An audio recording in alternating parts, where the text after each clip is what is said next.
Any other state, I haven't seen this. I get to this scale. Yeah, like it does start to get like, wow, that's a lot. It's after a certain point. Yeah. Um, So is there nepotism in the pot? I mean, Tasmania has a long history of Okay. interbreeding. Maybe that extends okay, to okay, all right. It's in all parties, to be honest. Just the FYI, we're now live. So Okay. sorry for not mentioning that. Yeah. It was literally like Podcast 20 seconds ago. So Cool. Oh damn! There's already 13 people watching. hello. This is going to be sort of like a mini stream. Because it's just the Nepean by-election and the Legislative Council elections for Tasmania, but still nonetheless important, of course. I'm just trying to get like everything working because the chat hasn't just appeared for me. It hasn't just appeared for me like on my OBS for some reason, so I'm just gonna have to go into the actual like YouTube to find the chat. But hello, Normal Boy, Terrence Bew, and LJK Bit 8432 Bacon Gaming, and I'm joined here by I'll change to the. I'm joined here by Anglo Action Insights Heath Clark and Tasmanian. Was it Tasmanian or Tasmanians? Tasmanian. Just Tasmanian, right? Because your YouTube channel, I think, is. It's Tasmanians, but like yeah. For the I collective. couldn't get Tasmanians. Yeah. Right. So this is the Tasmanian Legislative Council. Oh, by the way, I'll just mention Tasmanian has a YouTube channel which focuses mostly on Tasmanian politics and like Transport. transport, railway, transport and politics. And I believe that Max from AEI is having some technical issues, but he'll be here soon. And he asks, I assume you guys have known issues connecting. Nope. So he'll be with us. Sorman's here.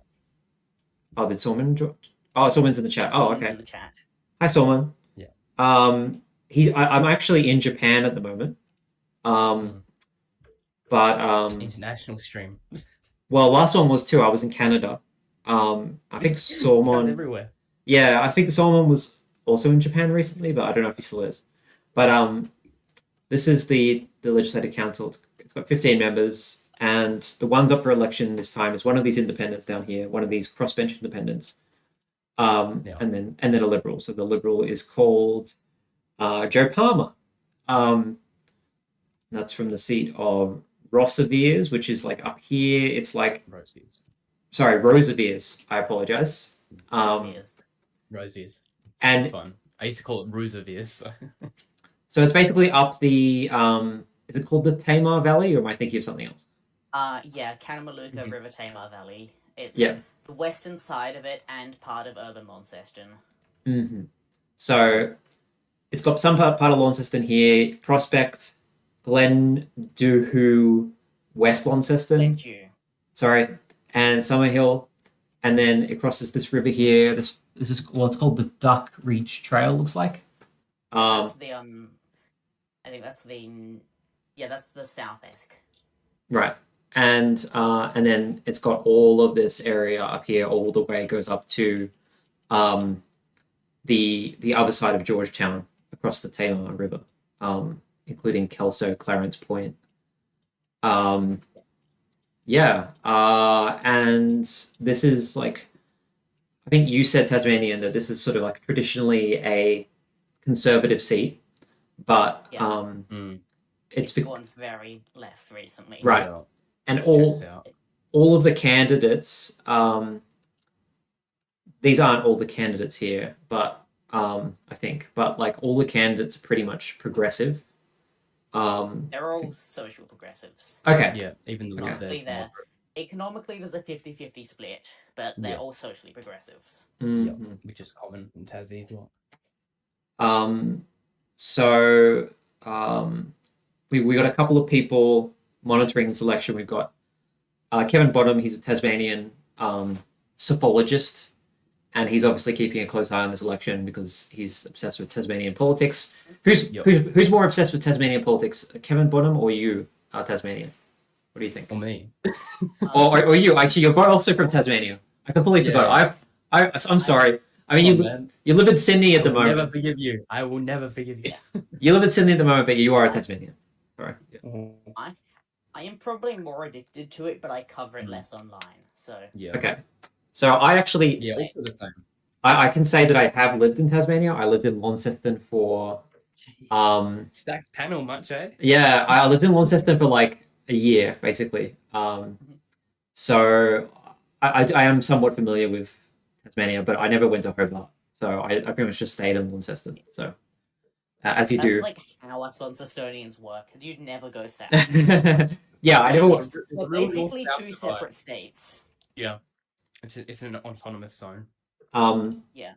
So I'm just going to read some of the comments. Mr. Tassie has called up a Joe Palmer already. Okay. Who's Mr. Tassie? I I've don't- heard of them. I don't know either. Tasmania. Mr. Tasmania. I don't know. Someone's back in Australia. Mhm. Mark Carney resigned. Oh, come on.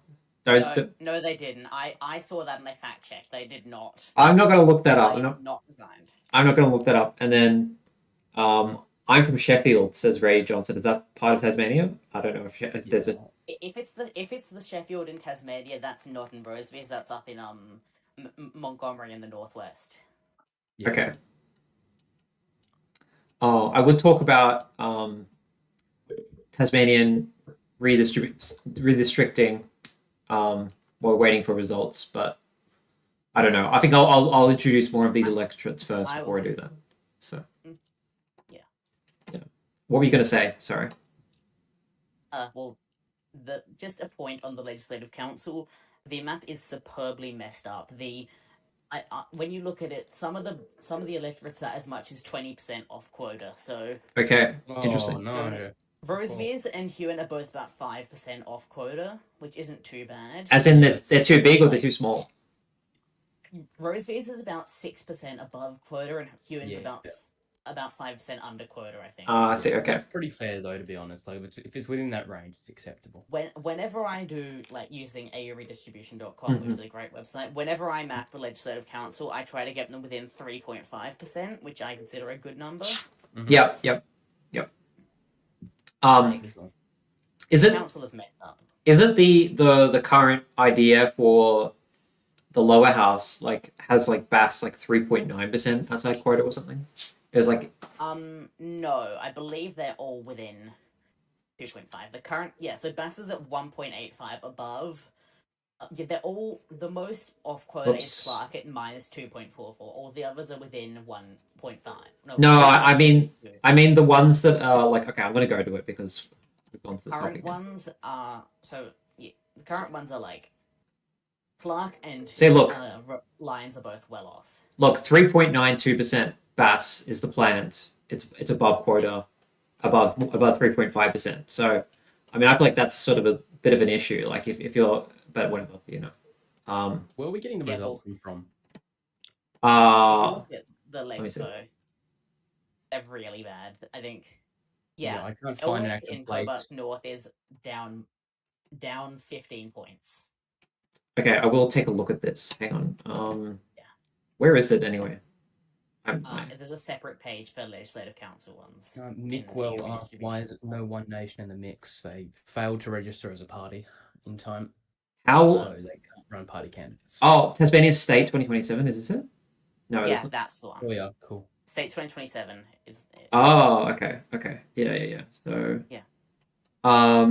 McIntyre 12.2% over quota. Yeah. McIntyre is also Elwick, a Hobart. behemoth of a seat. It should not exist. If you look at how bad it's designed. I don't like that. I don't like that. Rosevears goes into Hobart. I don't like that. Rosevears doesn't go into Hobart. I'm not sure what you're looking at. Sorry, Launceston. I meant Launceston. I always get them mixed up. I'm sorry. Launceston also doesn't go into Hobart, I'm afraid. No. Rosevears doesn't go into shouldn't go into Launceston. Is what I'm saying.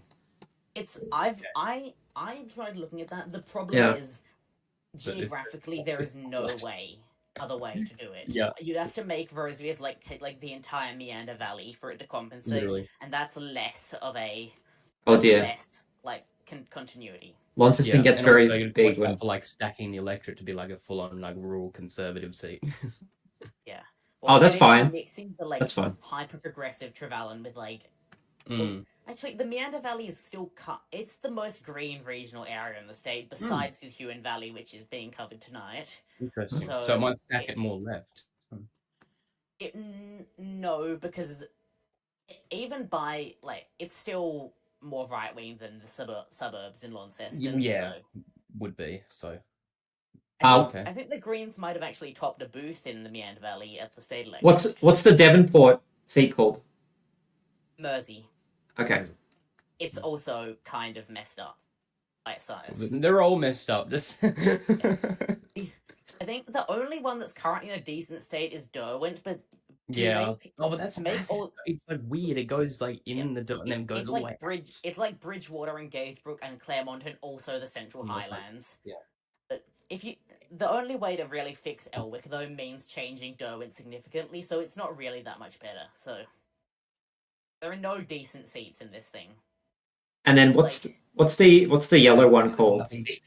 What's the one? What colors are you? Some of the everyone has different colors on this, so okay. What's the one that goes onto the Bass, like Flinders Island and stuff? Flinders Island is McIntyre. Wait, that's McIntyre. Okay. Oh, then that's. If you're talking about King Wait, Island, what? Is the other one that's Murchison. That's McIntyre. Oh, that one's really big. I see. Okay, all right. McIntyre is horrifically. It looks like a Okay. gerrymander, but it isn't. It's just really poorly that's done. really weird. That's a really weird one. Anyway, It's way too big. I'll spend all day on that, I reckon. I love this rare Tazpol content. We have to do it. We've got so many Tasmanian locals here. I'm definitely a Tasmanian local that we had to do it. Right, guys, would you believe that Melbourne actually goes in Hobart? Yeah, by the way, we consider it colonialism when mainlanders say they're Tasmanian. So yeah, I lived there. I lived there for a year, so that counts. Okay, that's how it works. It takes at least 10 years before someone will consider you a Tasmanian. Look, I've got a very small second head growing on my body. That's how I know that I passed the threshold. You passed the test. You passed the test. Good job. Yep. Congrats. Haven't got there. People say Live and Lab is one party and one alternate. That's true. That's a good point. No, Yeah, not in Tasmania. It's a bit different, to be honest. The Kevin Bonham summary for the Legislative Council showed the Liberal and Labor voted together 86% of the time in the council. Okay, guys. That is valid. I have proof that always seems so adversarial. I have proof that the Tasmanian Electoral Commission is rigging the elections. It's got results. It's got progressive results and progressive results Rosevears. They're rigging it for the progressives. I mean, I can't complain. Of course, it's so typical. People they're only happy as long as it's being rigged in their favor. Yeah, it's very typical. Progressive. To be clear, if this ever gets clipped for some reason or other, no, I don't want to rig the election. Rigged it. It's been admitted too late. It's going in the evidence. Going in the evidence locker. Yeah. Polling has closed 8 minutes ago, so if for some reason you're watching this stream and didn't vote in one of them, well, bad luck. You're gonna get a fine. So, just quickly going on to Nepean. Sorry, I should pronounce it. It's not Nepean. Yeah.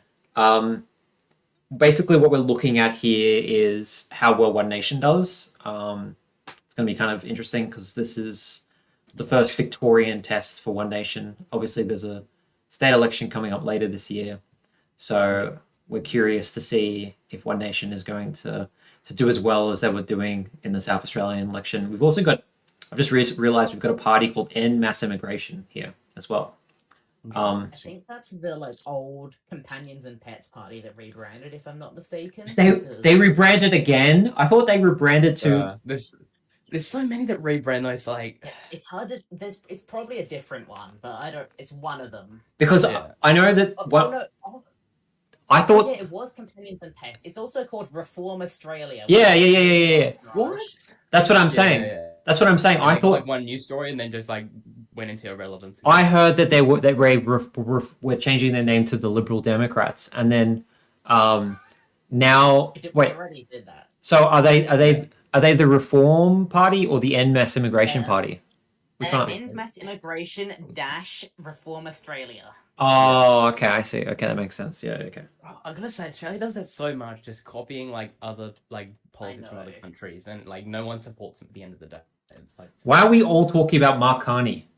Is that Carney's? Yeah, like what is going on with that? I He's just haven't heard vibing. anything about Carney. Let's see what's the news going on. I think they're getting a lot of Canadian in Alberta, and that's about it. I can't see anything else. Yeah, Alberta is a vibe. Tasmanian geography is incomprehensible to non-Tasmanians by design as a way lower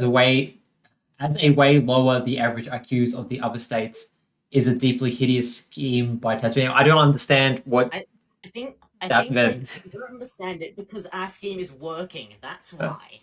I don't know what that means though. That didn't make much sense. That sentence. It's what they're trying to say is that Tasmanian geography is too confusing, so that mainlanders become more stupid. Yeah.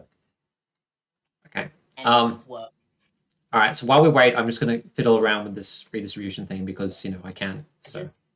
I just checked my Discord and there is a quote in here saying, quote, "I don't love how Rosevears goes into Hobart, Aussies elect." So no, okay. Look, I'm sorry. I'm sorry for getting them mixed up. They're just it's all the same to me. My cunning St. Game partner is called Nepean. Okay. Oh, do they think we're just? Is that why everyone's saying it? What did he do? Mark can't see. It is. Oh. It is. That's why we're gonna pick up Canadian. Oh. My brother's absolute besties. Yeah, that's. Can you make the redistribution of Hobart and Launceston in one seat? That's a horrible idea. Yeah, no, I'm not doing that. What's this one called that has Georgetown? What's that called? That is Windermere. Windermere. It is called Windermere. Right, let's see what I can do with this. I think it's actually. Oh, that's too big. It is pronounced like the British one. Yeah. That's way too. I've already ruined it. Then it's to people living in Sandfly. What a name. Sandfly. Oh yeah, Sand. We love Sandfly. Right. So, yeah, I feel like there needs to be like another electorate here or something. Like something's wrong. Whenever I do it, the way that I do it is that after messing around in the south, it normally means that Derwent can take a bunch of the Midlands from Prosser, which means Prosser can take the East Coast from McIntyre. Yeah. Windermere can take Dorset and Flinders Island. What's this one called? The one with Prosser. Prosser? Is that the one with Campbelltown in it? Yeah, that's Prosser. Yeah, okay. Right. Then it can take the East Coast and Fingal, and then McIntyre can then take like Hadspen and Perth area, and then a bit of messing around means Launceston gets more of what's currently Windermere, and Rosevears stays similar to the same. I think Launceston get like a little bit of Prospect, but like not much has to happen. What's the Georgetown one called again, please? Sorry. Windermere. That's Windermere. Okay, thank you. All right. Yeah, the British sounding one. Actually, that's like half the seats in northern Tasmania. Yeah. Like, up until recently, we had a seat called Cornwall. So. Oh yeah. Yeah, Northern Tassie is definitely Cornwall. UK. Yeah, I feel like Launceston should be just like split into two. I don't know, like. It's not really possible within quotas without really messing around with the regional areas around it. Yeah. Or like having a seat that has like Riverside and Trevally and then the northern suburbs, which aren't geographically contiguous. So. And we love non-contiguous boundaries. Yeah, hashtag Franklin. Franklin, which also has Macquarie Island, which is kind of constitutionally breaking, but we won't talk about it. Well, yeah. It's possible, though. Just have People to don't hope realise that no one lives. Just hope that no one is no living there. scientists are It's there just at an gonna be election Franklin. when the ships can't get back to deliver the votes. Otherwise, they're How you doing, guys? Oh, hey, it's Max. Hello. He's Hey, finally sorry. here. It's all right. Yeah, sorry. Discord gave me problems. Good to see you all. All right, so just an update, everyone. We don't have any results in yet, as far as I know. I'm refreshing everything. Yep. It looks like we're all just. We wouldn't get anything until like No 6:30, results I'm yet. guessing. Yeah. So this is just. There's an electoral commission page on what happens after the polls close, which will be helpful. So. I bet what happens when polling closes. So all first preferences will be counted tonight. Mm-hmm. And maybe preferences. I don't know. Maybe. Okay, I think like some basic. Oh, is preferences Tasmania will gonna be done. half-ass it and be like, oh, we'll just do like a handful of preferences and then call it a night? We might. Yeah. It looks like so. To be fair, it's not not really a relevant here that so postals won't be counted. I don't actually know how many postals are counted because the Tassie Electoral Commission would not say it. Yeah, they never. Nor would they say how many pre-polls were cast. But if you look off the federal trend, there's been like a growing like amount of pre-polls and postals and stuff. Yeah. Well, It's like I believe this might have been the first election with pre-polls in the Legislative Council. So okay, there were 5 booths across the 2 seats. Mm. So I think a lot of urban Launceston is going to have higher. It's going to have a higher. Well, there'll be higher pre-poll turnout in Rosevears, I imagine, because Kewen had 2 booths that were not in like really convenient locations for anyone, really. So that might not have much pre-poll. Rosevears had 2 fairly well-positioned ones, and one. Yeah. The regional one was only open for 1 week, so that I imagine the regional area will have a much higher turnout on the day. And it's also important to note, according to will they do like a basic preference throw? Like they'll pick the 2 candidates that they think will make it, and then just throw them, and maybe when they have to adapt it later. I don't think, unless that it's really definitive. So far, I can't exactly think there are 2 clear candidates in either seat to win. Like both of them have 1 clear candidate, but not a second. Oh dear, these electorates get filled very quickly. Yeah, they do. I just realised that. Is that what you're going to be doing all night, Eli? Just making maps? No, we have to wait until actually look at the election to just making his own. Showing you that side. What was I thinking? Oh, by the way, Max, your microphone's doing that thing again. Apologies. Yeah, I'll see how it goes for a bit, and if it's bad, I'll just change. All right. Well, what happened to your headset? I thought you got a new headset. I don't know, man.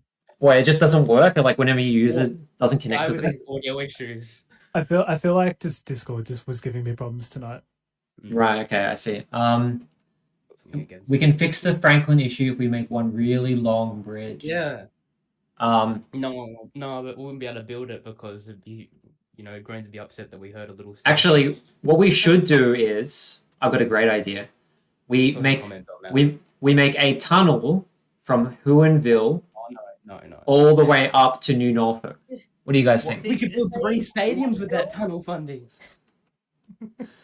Like, I can't even find the dirt road that connects those areas. Like, you have to go through a Hobart. I almost call it Launceston. Like, we need. A lot of very angry parochial Tasmanians if you called Hobart Launceston. We need like there's almost a civil war going on there, so just watch out. It needs to either be a tunnel or an overpass that goes from Huonville to New Norfolk. It's the only way. Man, you're wasting the money. We could build 3 stadiums with that. Like, what are you on about? I think it's more worth it than stadiums, personally. I don't know. I think we want more stadiums. Stadium a town makes a doctor go away. Exactly. And all investment and funding. The budget goes broke. Why does that's the interesting thing is like Rosevears with the if there's going to be like an anti-stadium vote or punishment. I mean, who knows? I live in Rosevears. It is going to be a massive anti-stadium vote, Mm. which is a lot of the Because like, reason why because I she got think elected the in 2021 Greens before the can do issue was well. really a big thing. Yeah. So yeah, there could be some punishment there. So the only way to vote anti-stadium in Rosevears is basically to vote Greens, though, right? Green 1, Independent 2 is the best Independent's the anti-stadium vote. second best, yeah.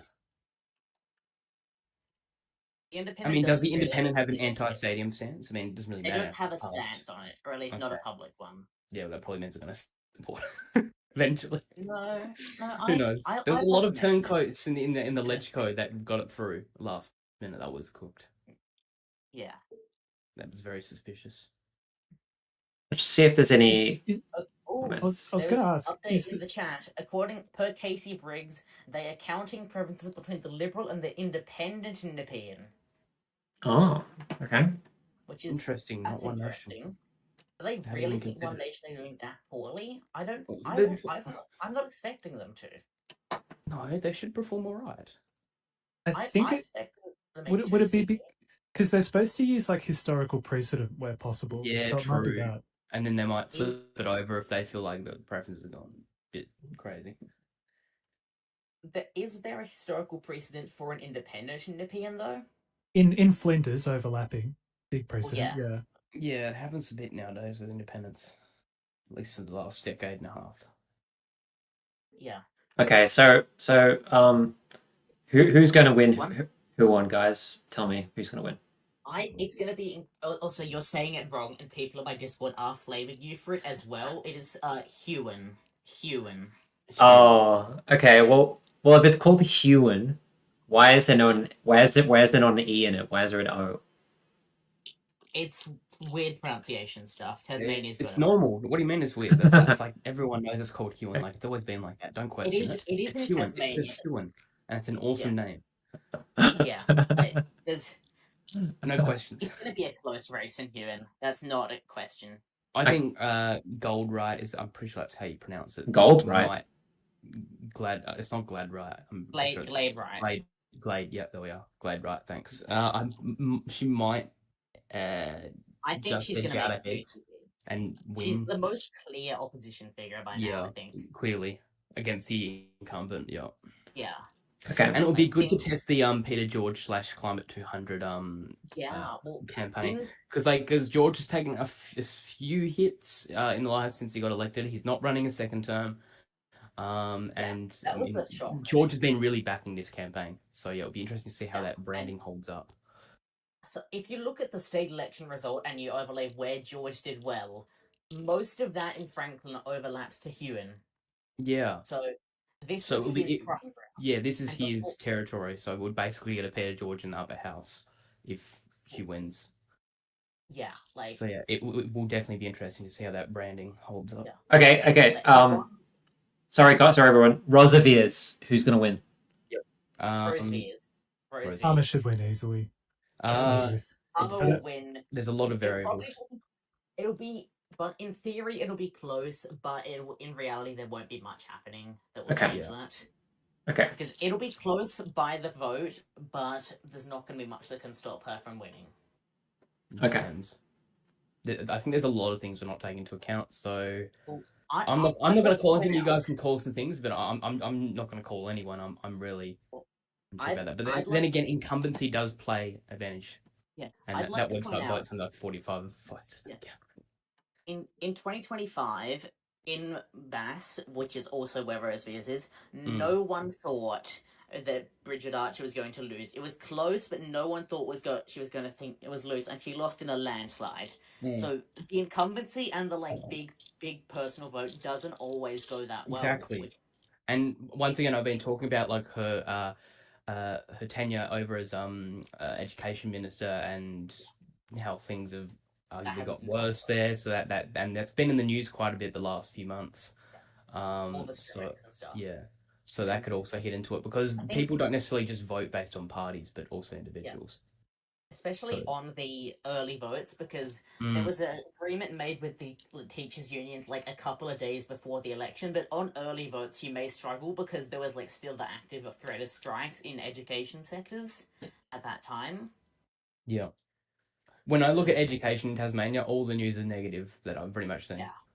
It's not good. Not good for the minister. It's not doing well here at all. No. I'm just feeling like there isn't quite a strong enough candidate to beat her.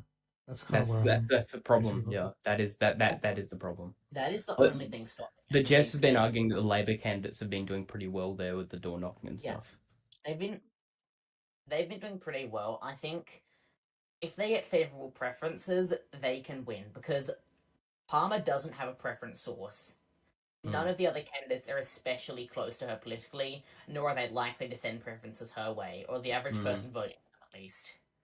Because the average person voting for the Independent will be on a... They haven't run a real campaign, so it'll mostly be people who just want an independent. And then you have, like, the Green votes aren't going to split that well to the Liberals, and nor will Labour. Yeah. So she won last time with a primary vote of like 42% against a then independent who's now Labour. Yeah. But deputy leader, is that right? Yeah, deputy leader. Yeah. So what primary vote is she in danger of losing from? Anything under 45, she's in significant danger. Yeah, for sure. Because the preferences seem that hostile. Yeah. The preferences will be incredibly hostile for her. They are horrifically hostile. There's no... If she's below 40%, it is game over for her, and the only question is who's going to be the other... Who will get to the other... And that's why we might not find out today if that happens. Yeah. It's a bit messy. We may know if she's going to be the next member. We might not know who else could be it. Yeah, that's the thing. A Green preference is really wedded to Labour the way they are federally, though, in Tasmania. Like, just because of the way the parties are functioning at the moment. Is that definitely a lock? The Green preference is going to flow heavily to the Independent in the unlikely event Greens are eliminated before them, but more likely they're not wedded to Labour, but they're wedded to them more than they are to the Liberals in the end. But then again, at the same time, Labour's been bashing the Greens ever since the election of making a deal with the so have the Liberal Liberals for the record. Yeah, exactly. Less than so it's just 50-50 at this point. Yeah. It'll probably go to Labour for the sole... Like, they're still relatively progressive in their overall stuff. And the majority of their party's quite Labour left, at least 50 to 60%. So Tassie Labour is Labour left, but they're just too scared to reverse the previous Labour right administration's stuff. Yeah. But what about and they're also greyhound racing? Scared to live up to their Labour left ambitions. Yeah.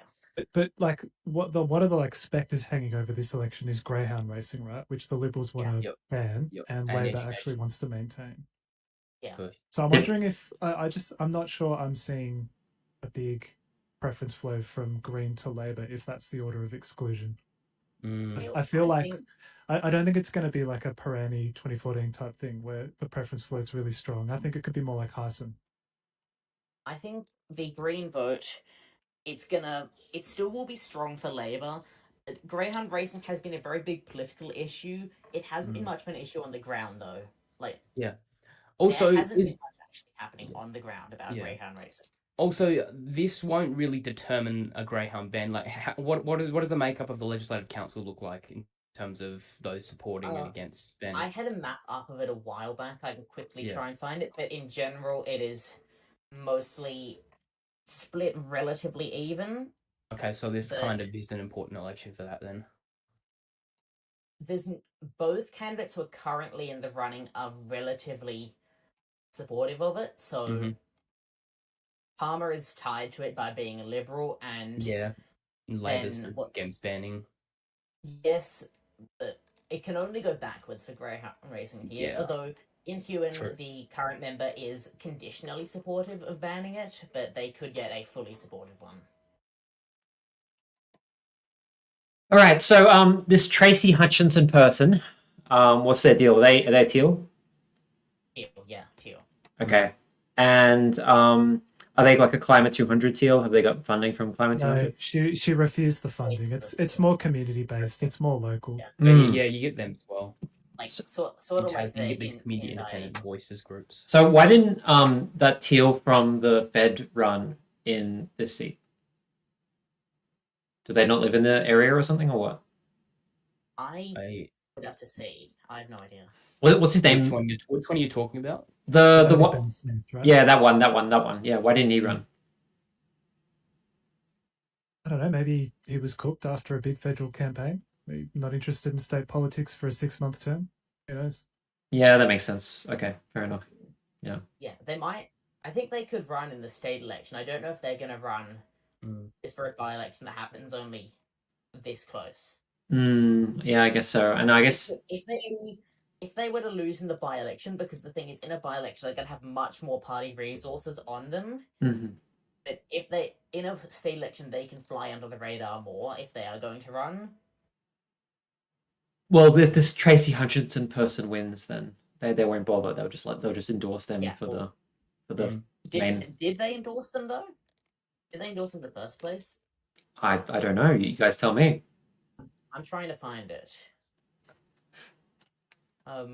Also, 79 again said, very interesting to know, how often do they do the lower house, and would the 2 to 3 yearly elections for the upper house be held at the same time as the lower house of that year? No. So legislative council elections are almost always separate from the lower house, and yeah, they usually have 2 to 3 every year. Rotating 2 or 3. Yeah, rotating 2 or 3. And yeah, lower house is unfixed terms, just fun. They're fixed with a term limit. Oh, they're unfixed, aren't they? Yeah. Yeah, because that's why we've had all these elections back to back. They're supposed to run. Yeah. So I'm one of these disgusting people who think that they should just do the election at the same time as they do the lower house election. No, but then that destroys the independence of the legislative council, which no other state really has. In 2021, there was a snap election for the state lower house, which happened on the same day as the upper house elections were already scheduled for, and they had to keep them as that. And it meant the Indies were hit hard in the upper house election, which wasn't exactly fair, and there was a lot of calling of this is not a good thing to do because it was somewhat rigged by doing that. Yeah. I see the argument. I don't necessarily think it's. I mean, I get the idea of why independents might be good to have them, but like it does mean that you do get a lot of what's the word, gridlock in the upper house. I mean that you could see that as a good or a bad thing, you know. Let's vote soon. There is in Huon, yeah, Adventure Bay. Which booth is that? That is Bruny Island. Okay, yeah. This is interesting. Oh wow, there's a lot of booths in. There's a lot of booths in. There's Bruny and Southport. Is there? Oh yeah, there is. Yeah, Claire's on 36 so far. Yeah, that's good for 379 votes. Yeah. These aren't exactly reflective. The 2 Bruny booths are they're both very progressive. Oh, but for sure. She's performing very well in Southport, which is one of the most conservative booths. Interesting. She's tied with Labour there. They're only like 8 behind. Yeah. The early signs is Harris doing slightly better, of course, but yeah, it's really good performance. Let me get up the 2020 because he's the conservative independent, yeah. Let me get up compare how he's doing compared to the 2022 by-election. So by polling place Southport, he's down he is down from the 2022 by-election in Southport. He should be like way up though, right? Because there's no Liberal. He isn't. He's basically the Liberal. He's considering it looks like by proportion, it looks like the Liberal vote isn't actually splitting especially close to him in seats like Southport, which is one of the most conservative ones.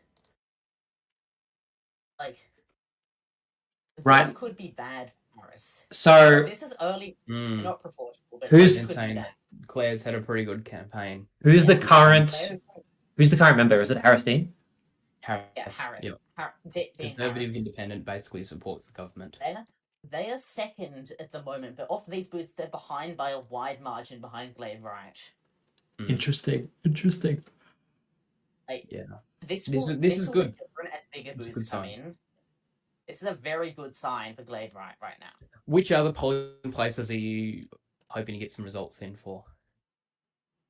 What do you think is pretty crucial? The most crucial ones are the ones around Blackman's Bay and Ewanville and Signet. Yeah. This isn't a very dense seat though, so all of them will matter to a degree. Yeah, for sure.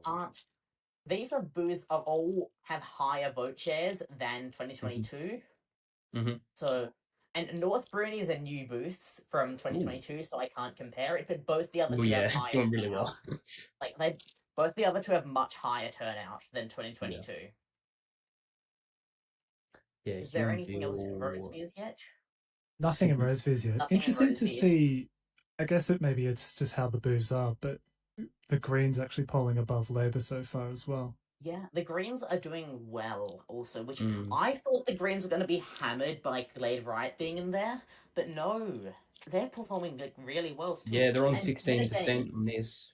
He's a pretty high-profile candidate too, yeah? Paul Gibson. Yeah, he is. Southport should be a model of a more conservative booth, even if it's a small sample size, and it's bad for Harris there, like real bad.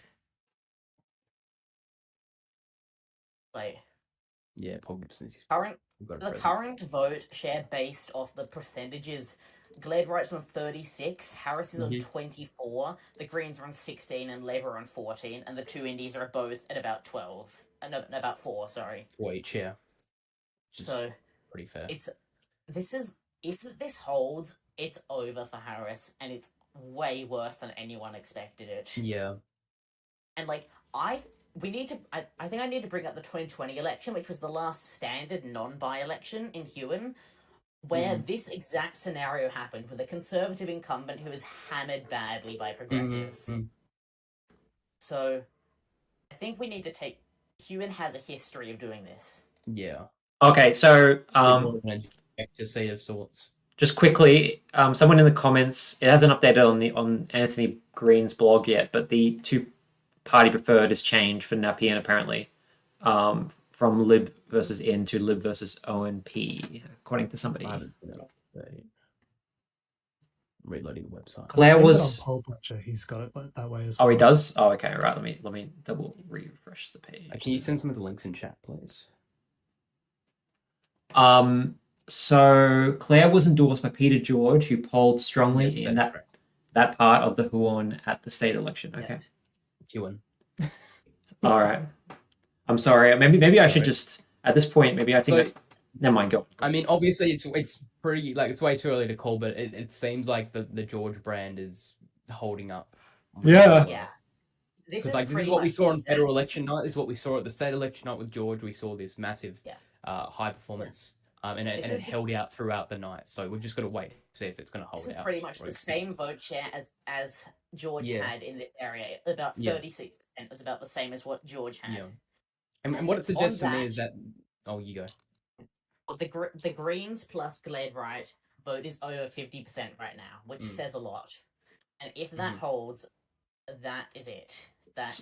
There is no way that combined Labour and Green votes doesn't get Glade Wright over 50%. And I think I can call that she's going to get the two candidate preferred so far. I think that's a fair call to make. I think that's a very fair call. So where does Peter George live actually? I don't know. I can't remember exactly, but his vote center is centered on the Bruny Island, Cygnet, and the Channel, which is, if you have the map up, the Channel is the area between Bruny Island and the mainland, like that coast area. Is this the Bunny Island here? The Long Island. Bruny Island.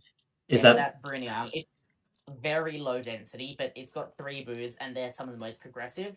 And the town of Cygnet is also the town of Cygnet is I'd argue the most progressive regional town in the state. When I last visited it, there were like stickers up, like Marxist and like environmentalist and stuff, stickers up on every pole in town.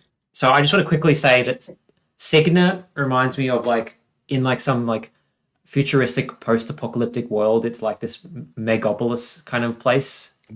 Okay. Cygnet. Anyways, it's the southernmost place in the state besides Bruny Island I've visited. So that's a fun fact to me.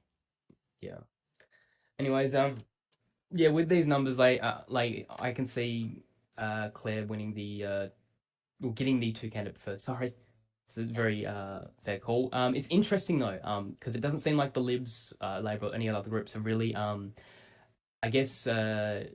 used some like George's time in Parliament against this campaign anyway, or because some of those people on the right have argued that George hasn't done too much. There was the controversy with the stocks and the fund, the assets funding, whatever. So yeah, they haven't really capitalized on anything that can be used against Claire or the Tills. So far, it's good news for them. Well, but they they can't now. Their vote's already in. So.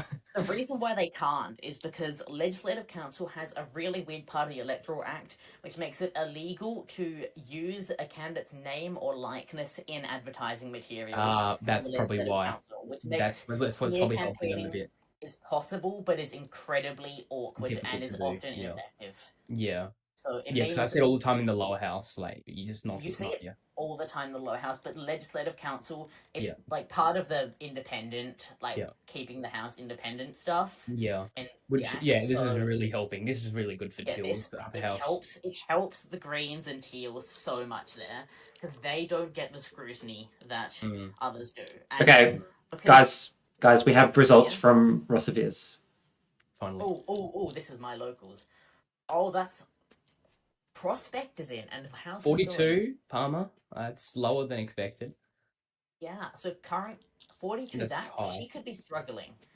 But that is definitely... Monson is up so much. 18% for the independent. Monson. The low-profile independent, no one is expecting to do well. If that holds, I feel like Palmer's fine. It's off 2 booths, but Prospect is like a relevant booth, and that's not like some irrelevant seat. That is the most conservative booth there, isn't it? Yeah, Prospect is the most conservative booth, and not only I'm pretty sure its turnout is well down, but it's also not looking good for Palmer at the moment. Like actually, definitely making the two candidate preferred. Oh yeah, but we just don't know who's going to win now. What percentage is this? What's 251 divided by 584? Does anyone have a calc? She's on 43%. Okay. It's at the bottom of the page. It has numbers. Oh, okay. Thank you, everyone. So I'm shocked that Monson is doing well because she posted a concession thing to her Facebook before the election even was started. She posted it a week ago because she wasn't even expecting to get close. Maybe she has a lot of family and friends in that area. Well, Who knows? Well, she's performed exceptionally well in Glengarry, but I do think this is the house must stay independent at all costs vote, and it is way bigger than we expected. Yeah. And I'm just on the math for this. Prospect is only 43% going to Joe Palmer, which is the most conservative seat. There's more in Hewen. There's a lot more in Hewen. Oh, really? Okay. There's more results. Let's have a look. Middleton, it's only one booth, actually, I misread, but Middleton booth is in, and it's still good for Glade Right. Middleton is one of the more progressive booths, but it's still looking good. So far, Glade Right got this one by, a big margin again. So, this could be it. Yeah, I just did the maths on Prospect, and that's only 43% in line with the total formal vote of about 43%. So that's that's underperforming that place a lot. Have you got data for Prospect from the last election? I will get it up quickly. I should have this. I'll get up my spreadsheet. If it's down or up, because it seems very low if it's the most conservative seat. Yep. So. The Labour Party's got 87 there. Prospect was won by the Liberals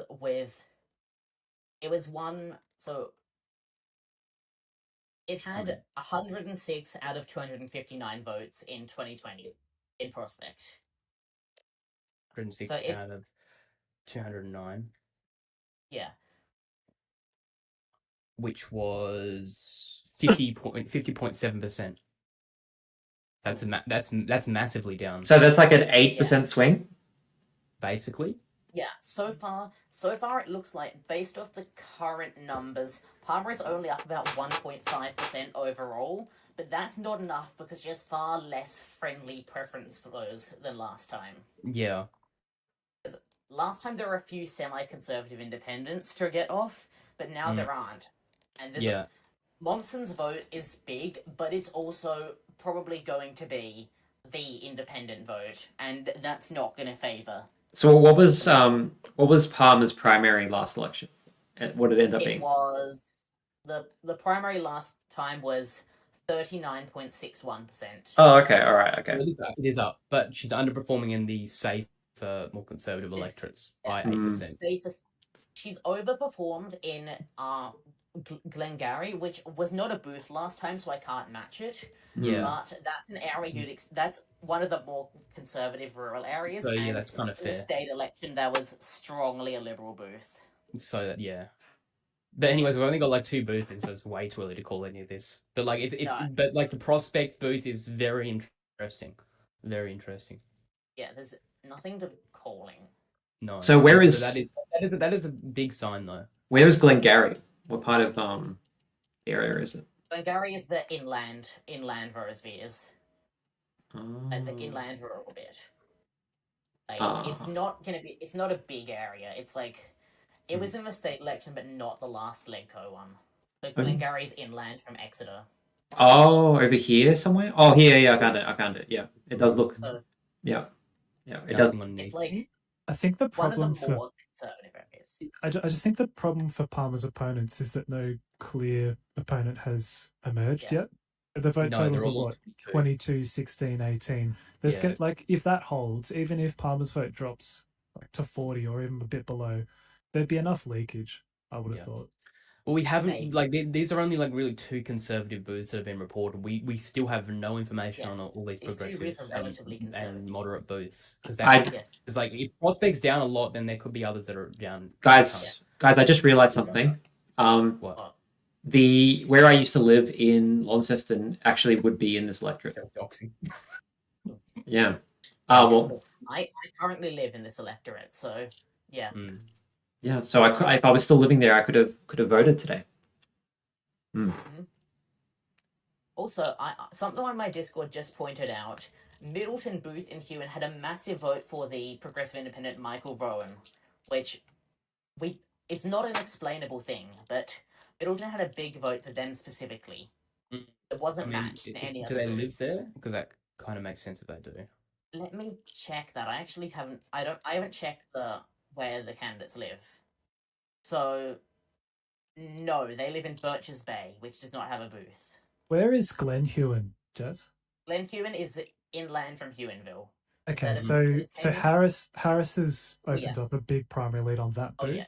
Oh yeah, that makes sense. The Hewenville area is the most conservative. Yeah, so that's pulled the primaries in total very close together. On even primaries though, it's still going to be a bloodbath for Harris because he needs to be well ahead to win. Yeah.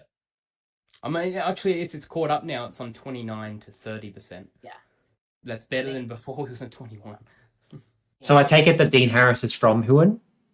Like Hewenville, I meant, sorry. Hewenville. People do not like it when you say Hewenville or however it is. It's who? Like Italian, like every time he says it wrong. What if I call it Whoville from like Dr. Seuss books? No, someone in my Discord already made that joke. So okay, Palmer's jumping up quite a bit from Lagana Central. Oh, I'm not surprised. Lagana and so Central is Monson though. She's outpolled. She's outpolled Labour and the Greens there. Yeah. The exclusion order is going to be really strange if. Interesting that Labour and the Greens have the exact same vote in both Lagana Central and Prospect. Yeah, that is interesting. Yeah. So there's what I'm seeing is how many more conservative booths are there? Would you think? Summerhill. I don't know which one of the Trevelyan booths will be more conservative, and the other will be like Green Grand Central. So Riverside North, and Kelso and Riverside will be somewhat conservative, as will Lagana. So yeah, that's quite a few booths. It's not. It's not over. Numbers for are going Palmer, everywhere. Both of these are very not safe. any new results in either yet? Don't think so. I mean, every time we get a booth in, it's just going to massively whack the results out again. Well, yeah, the turnout in both of them is so far only at about 3%, so each single thing is going to be a big change to the results. Mm-hmm. But so far, We got anything on Nepean? not what I expected. Nothing on Nepean yet. No. Yeah, Nepean's taking I guess most of the booths in Nepean are much bigger than the ones here, though, so I guess it would take a count. Yeah. Hoonville, Hooners represent. I know. I'm just going to call it Hoonville from now on. I just think that's really funny. Yeah, there's a lot that probably won't be fun for a lot of the Tasmanians who are watching. They will really not like this. Yeah, I'm already cringing. Yeah. And when I was reading Kevin Bonham's blog, I actually did think he was calling it Bunny Island. Oh no. Yeah. Yeah, I think you're gonna lose all your Tasmanian subscribers right now. I'm actively considering leaving this call and blocking you right now. All right. I'm just seeing the live comments from Bonham. Yeah. And it says that Harris is looking in trouble at this stage. There's news in Margate. Really? No. Bonham says there's news from Margate, which is a big booth, but there's nothing in TEC so far. Yeah. If Glade Bright is winning Margate, that's really concerning. That's actually so bad for Harris. Because Margate is like a big, sort of like growing outer suburban, formerly like a provincial village sort of place. But like, that's really, really could it have been that he saw Middleton and he thought it was Margate? Is that a possibility? Because they're right next to each other on the thing. Maybe, but that could be the case. But also interesting is Harris, according to Bonham, they're like much more fancier projections than our looking at stuff. Harris done a 26 on his projections, which that would be over. Where are you saying this? 26 on projections? Kevin Bonham's website. I'm trying to They have some find them. They have some fancy projection stuff going on backstage that I can't see. I can't see the projections that you're talking about. Where do you find them? Well, I don't have the actual data, but he's referencing them. Yeah, but where are you finding him referencing it? A blog post. He's just writing it in his blog at 6:46. Yeah. Yeah, I don't see the 26% or whatever you were talking about though. It says they have. It says, quote, and Harris looks in trouble as I have him down to 26 on. Oh, sorry. Yeah. Yeah. But is he doing that as a rough calculation of last year's state results? I think he's combining state and like the by-election 2022, I imagine. Yeah. So Bonham thinks that Monson could threaten Labour for second. Yeah, I think the thing is, Monson has already conceded defeat days before the election and was not running with the intent of being elected. And so this could be an interesting look at what happens when one of the useless candidates that that wasn't running to get votes gets elected. This could be very That would be funny. They just concede defeat, but they win. It's like, no, you can't hand the seat back over to someone else. They said it would be a miracle if they won. I should actually get up their exact Oh, it's a ScoMo miracle. They've announced a ScoMo miracle. Let's go. Everyone loves a ScoMo miracle. Okay. Yeah. I'm gonna bet on the ScoMo miracle. Does anyone have any money to put on Monson? Yeah. I'm going. This is a declared ScoMo miracle. I'm gonna go with that. 2022. Okay, Here's to read some stuff. So on the 26th of April, which is over a week ago, no, not quite, but nearly. Well, that's a rapper might look into the world of politics. Brackets unless something very unexpected happens. And then below it, my decision to run was never about winning votes. And they put up a total of 3 signs for the whole election. What? So 3 signs? yeah, I haven't even 3 seen like one. yard signs, pretty much. Yeah. What? Ooh. And they're getting like 20%. Okay, so I don't know if it's my Bonham keeps giving like updates about stuff that I can't see. Okay, Glenray and Beauty Point are in. how do Harris and Glade Wright back down to 42%? How do Harris and Glade Wright compare on policy? Harris is like fiscal conservative socially, I have no clue. Glade Wright is progressive on both sides and is like a teal, basically. Yeah. Ooh, Beauty Point. No way. 3 signs as well. Yeah, I'm looking at Beauty Point results command, which is Monson's home booth. This might be the first one I've ever seen. That's close to Palmer. Almost tied with Palmer, Monson, and Labour. Which this, if it tracks, I don't know how on earth this could go. Because right now, Monson is in 2nd place. Yeah, interesting. She's on top of the Labour candidate now. Yeah, she's over the Ben McKinnon. I don't know.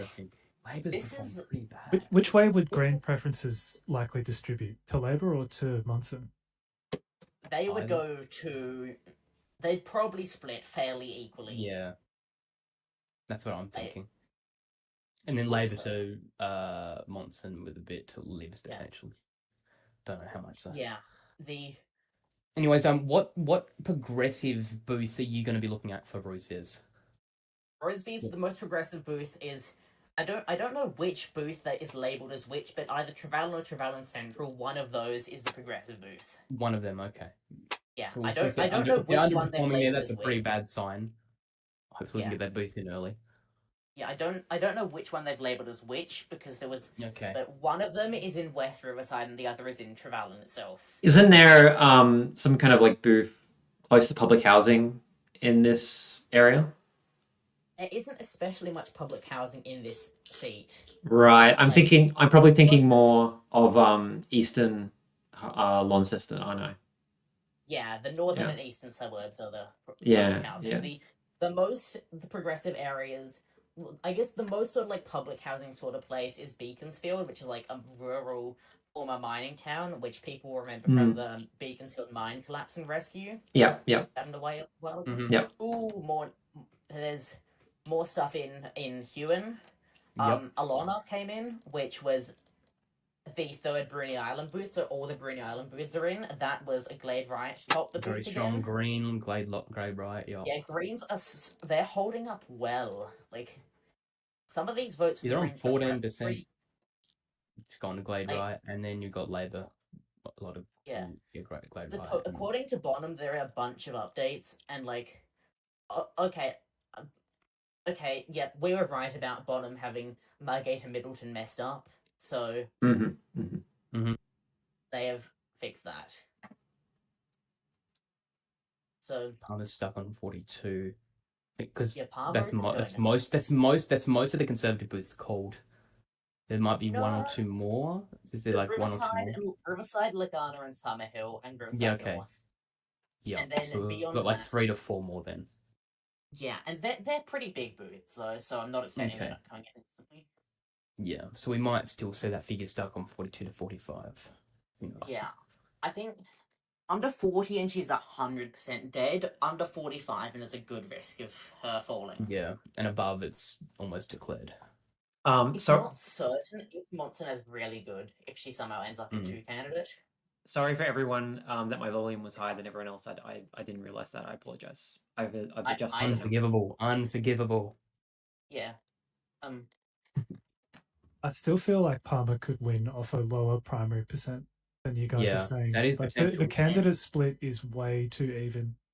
She's going to end up with a big lead on primaries.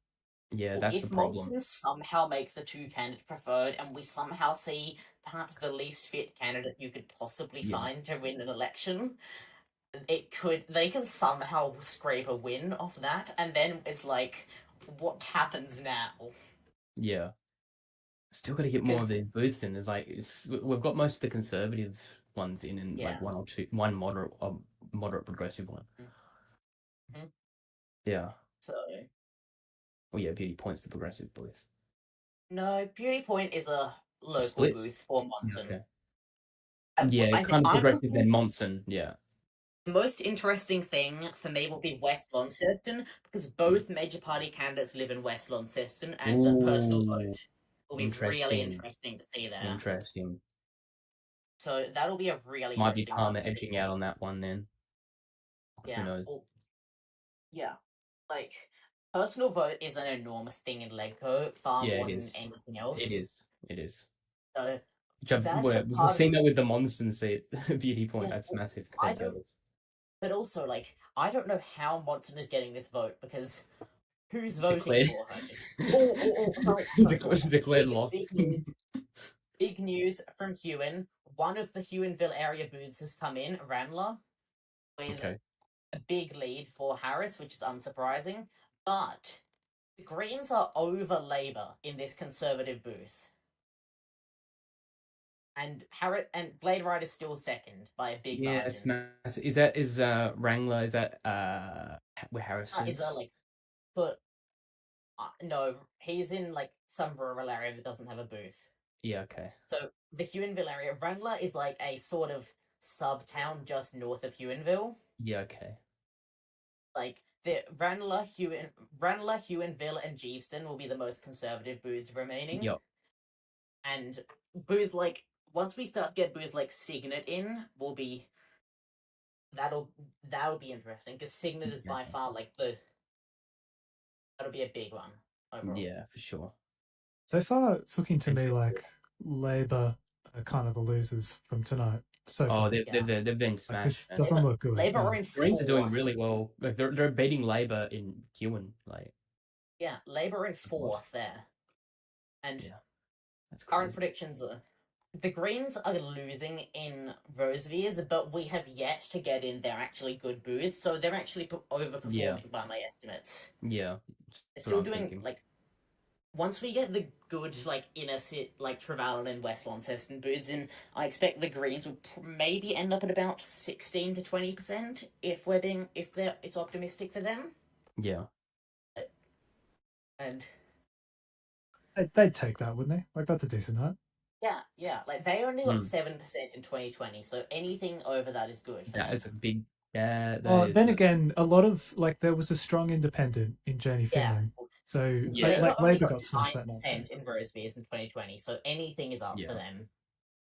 But even then, this is a appalling result for them, especially considering their vote has gone out of all people to Susan Monson, the candidate who didn't want to be elected. You've seen that a lot with the Labour going to independent, or even Green, Especially Tas Labour. This is a moment for Tas Labour. Yeah, and they're meant to be doing better this year because they've announced, like, they've got their first conference, you know, they've got their conference, market themselves as being on a roll, getting things done, but it's not really. I'm no fan of Tas Labour, but I will admit they're actually starting to finally be somewhat competent this year. And but like the vote's not saying that. They've got a marketing problem. They can't communicate that they're doing better right now. Here's the thing. This is the first election in Tasmania since the utter fiasco of late last year in Tasmanian politics, and so this is a thumping. That memory's still fresh, and they haven't really marketed themselves. Fresh enough. Yeah. It's not fresh, but it is fresh enough. It is. And actually, I'm thinking about this. The Monson vote. We've seen in recent polling that, like, One Nation, they're doing worse in Tasmania than others, but it's still about 14% of the vote. But One Nation voters don't vote Monson, not because of policy, but just if it isn't the Labour. Okay, Rosevears got another seeding, I think. And Palmer's down to 41 now. Which one? Kelso's in. Kelso. And Sidmouth. They're both in. Was Sidmouth in earlier? I can't remember. Yep. So oh my god! One of my friends in Discord is just spam pinging me because Kelso came in, because for some reason I don't even remember why that was a joke in our Discord, and now I'm just getting 1,000 pings for Kelso coming in. But Kelso and Sidmouth, Kelso should be great for. Kelso should have been really great for Palmer, and because it's not, this is reflecting poorly on them. And Monson are a point over. They're over a point over Labour now. So I don't think we're going to find out who's going to be winning today, because they're not sure who the final count is going to be between. No. Yeah, we still don't know though. We know Palmer's definitely in for the two candidates, no doubt about that. Yeah. Yeah, Palmer's candidate. It's really a toss up between Labor and Monson. Yeah, like it's just It's if Monson somehow wins, the only thing I'm just gonna be doing is laughing, because that'll be the ScoMo miracle win. Like you got to bet on that every election now. My local area has elected this person who didn't want to win. Yeah, well, that's what I don't want to win. That's what Bonson. I'm out on a hope and a prayer. That's what Bonham's saying. He's saying prospective indies in Rosevears must be kicking themselves. Yeah. Yeah, if they kept going and didn't concede and went even harder, it would probably be even better. And also, if we got an actually serious independent in Rosevears, that would have been really bad. Yeah. Although if Labor didn't really run this electorate hard, then it would have been a landslide for Palmer, no question. Yeah, looks like a few more booths have come in, or a big one has come in Hewan. Ooh, counts up to 10%. Is that Sandfly's massive. Wow. That was very tight. Oh, how was Sandfly so big? It's a tiny place. Oh, well, that was equally Claire's tied. Falling back almost tied. Claire is falling a bit, but I still think there's a lot of progressive booths that haven't come that's in. what I'm thinking as well. And also, we're getting this like with Rosevears, and we had the conservative booths called first. You have most of the a couple progressive called first, and then some conservative. Now we have some more progressive seats. Yeah. What's happening in Q? It looks like the tiny progressive booths were called first, and then some of the medium to large size conservative booths are being called, and then now they've gone back to the big other. But then with Rosevears, it was just conservatives, then a couple progressives, and then none of the booths that have come in are especially progressive yet. None of these are the progressive booths that I consider. At most, they're some lukewarm booths, like Kelso and Beauty Point. Mm-hmm. Yeah, there's especially not that. Is there any news in Nepean yet? No, there's still nothing from Nepean. Apparently, we're not going to see anything until 7:30 in Nepean. Yeah, that's what the so can someone tell me what was the primary vote of Dean Harris? In 2020, 2022 was. I need to get my page back up. I took that one down. Both him and the Liberal were in the low mid-20s. I think it was 25 and 23, something like that. So, okay. Yeah. So the overall vote was at that point.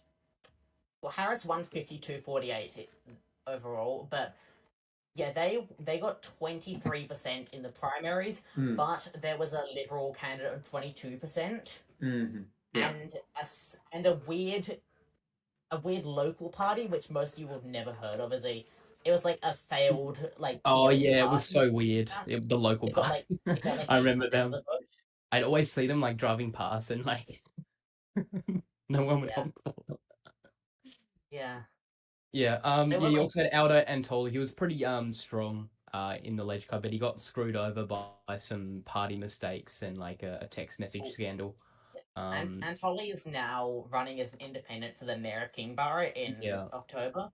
Yeah, and I'm assuming if Claire doesn't win tonight, she'll run as mayor. That will probably hurt Aldo. Mayor of Kingborough in Isn't she the deputy mayor right now, or was? Yes, she's the current deputy mayor, but the current mayor, Paula Reid, is stepping down. Which would have been a tough fight if she did stay. Yeah, she will be the mayor. Yeah, unless she's elected to Legpo.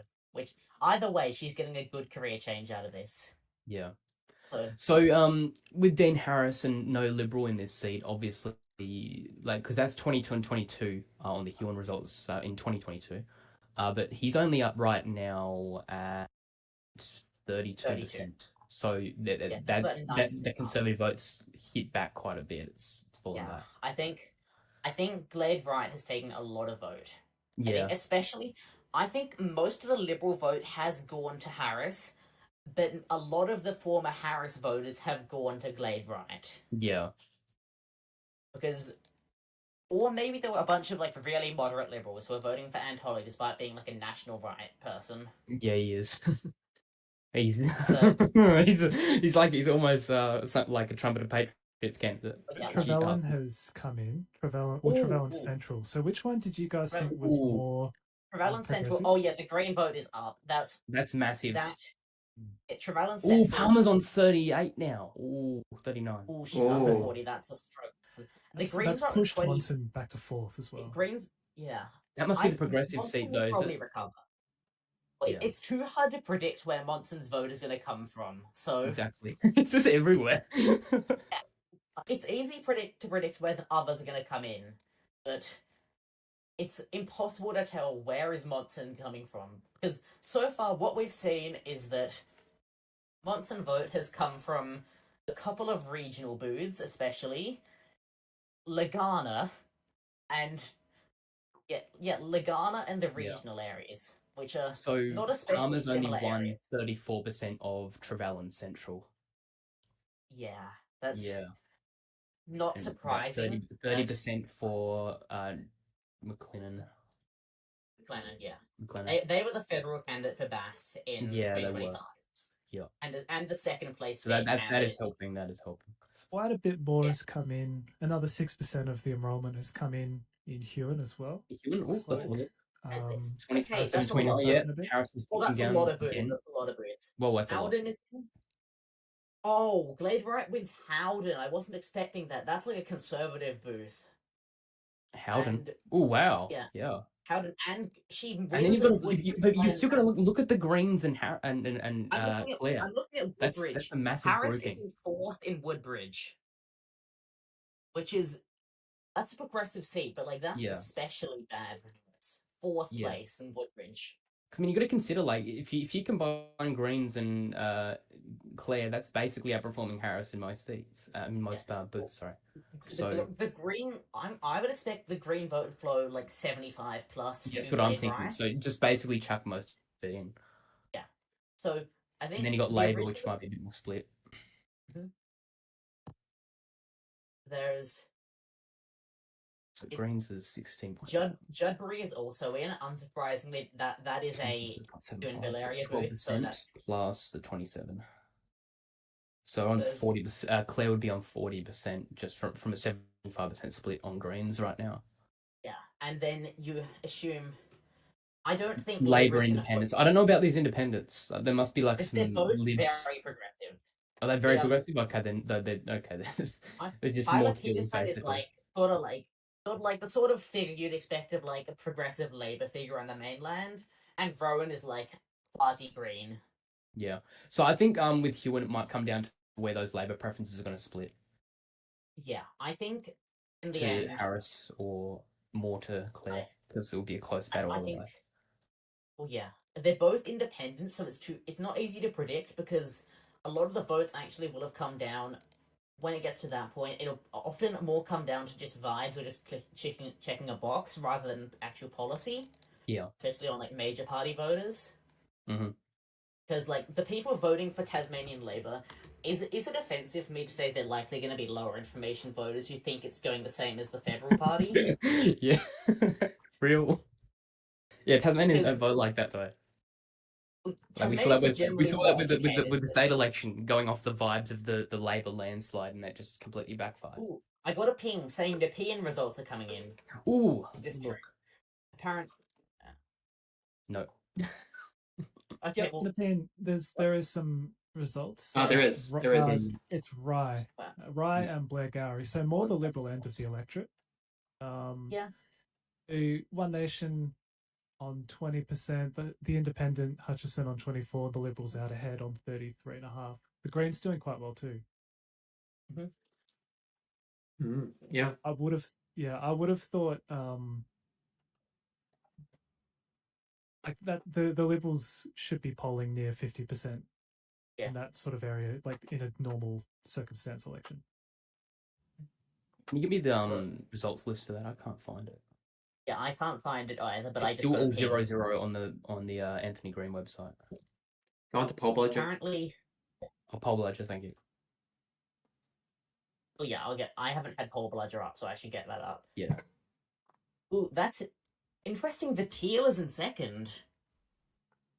That makes sense for where this vote has come from. That makes sense. Yeah, this is more the blue ribbon part of the electorate. Yeah. I mean, the area around Rosebud, is that going to be the deciding factor?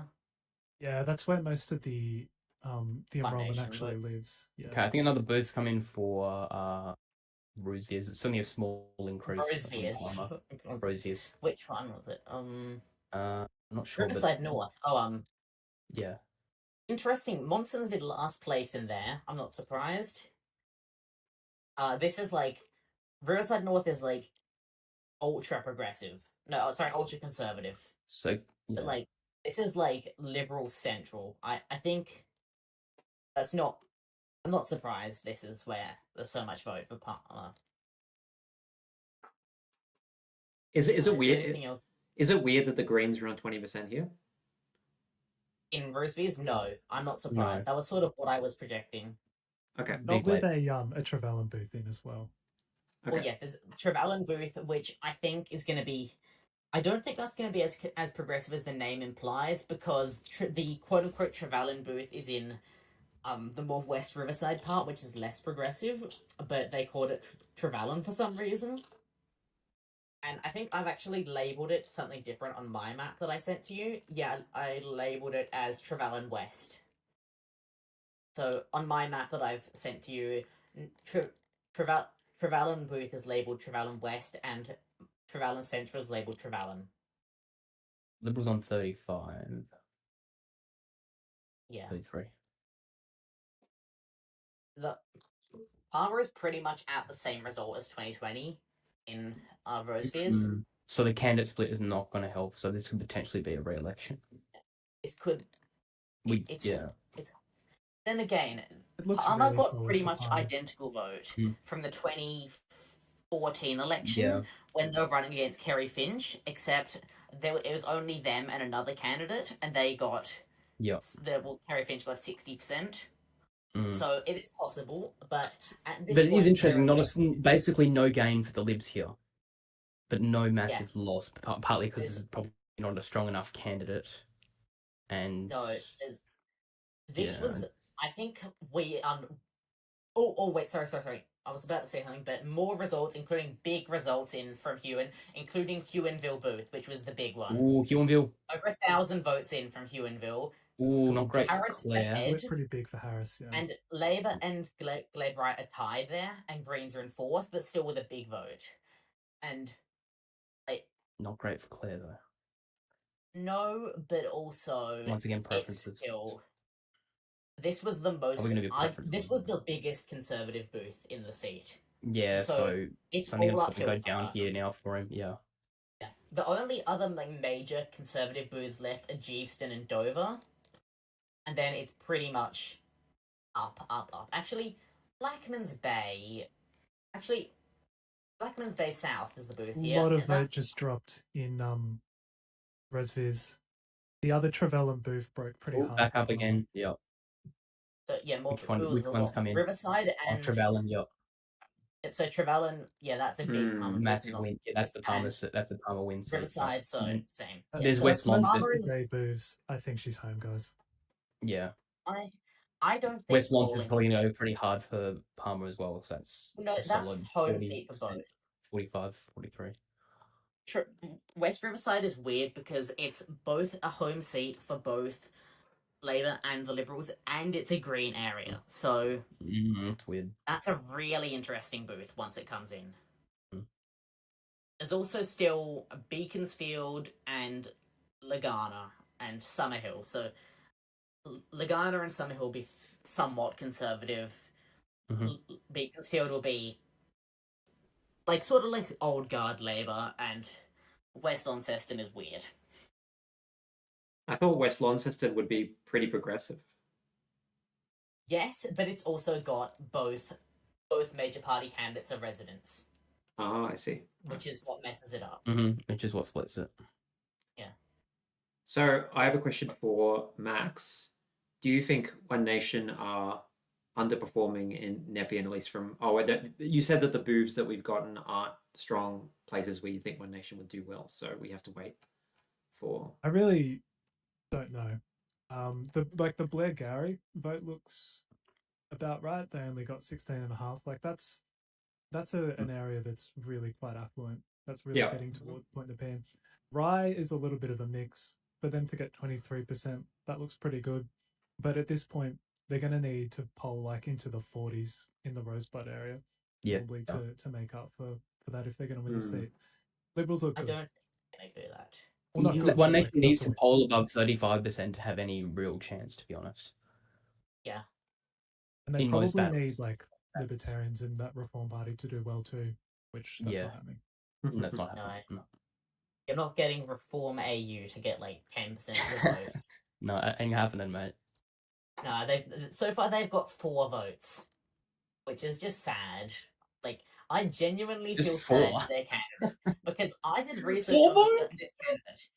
Here's the thing: this candidate, that doesn't split the vote, and this guy was also the Trumpet of Patriots candidate for Deakin, I think.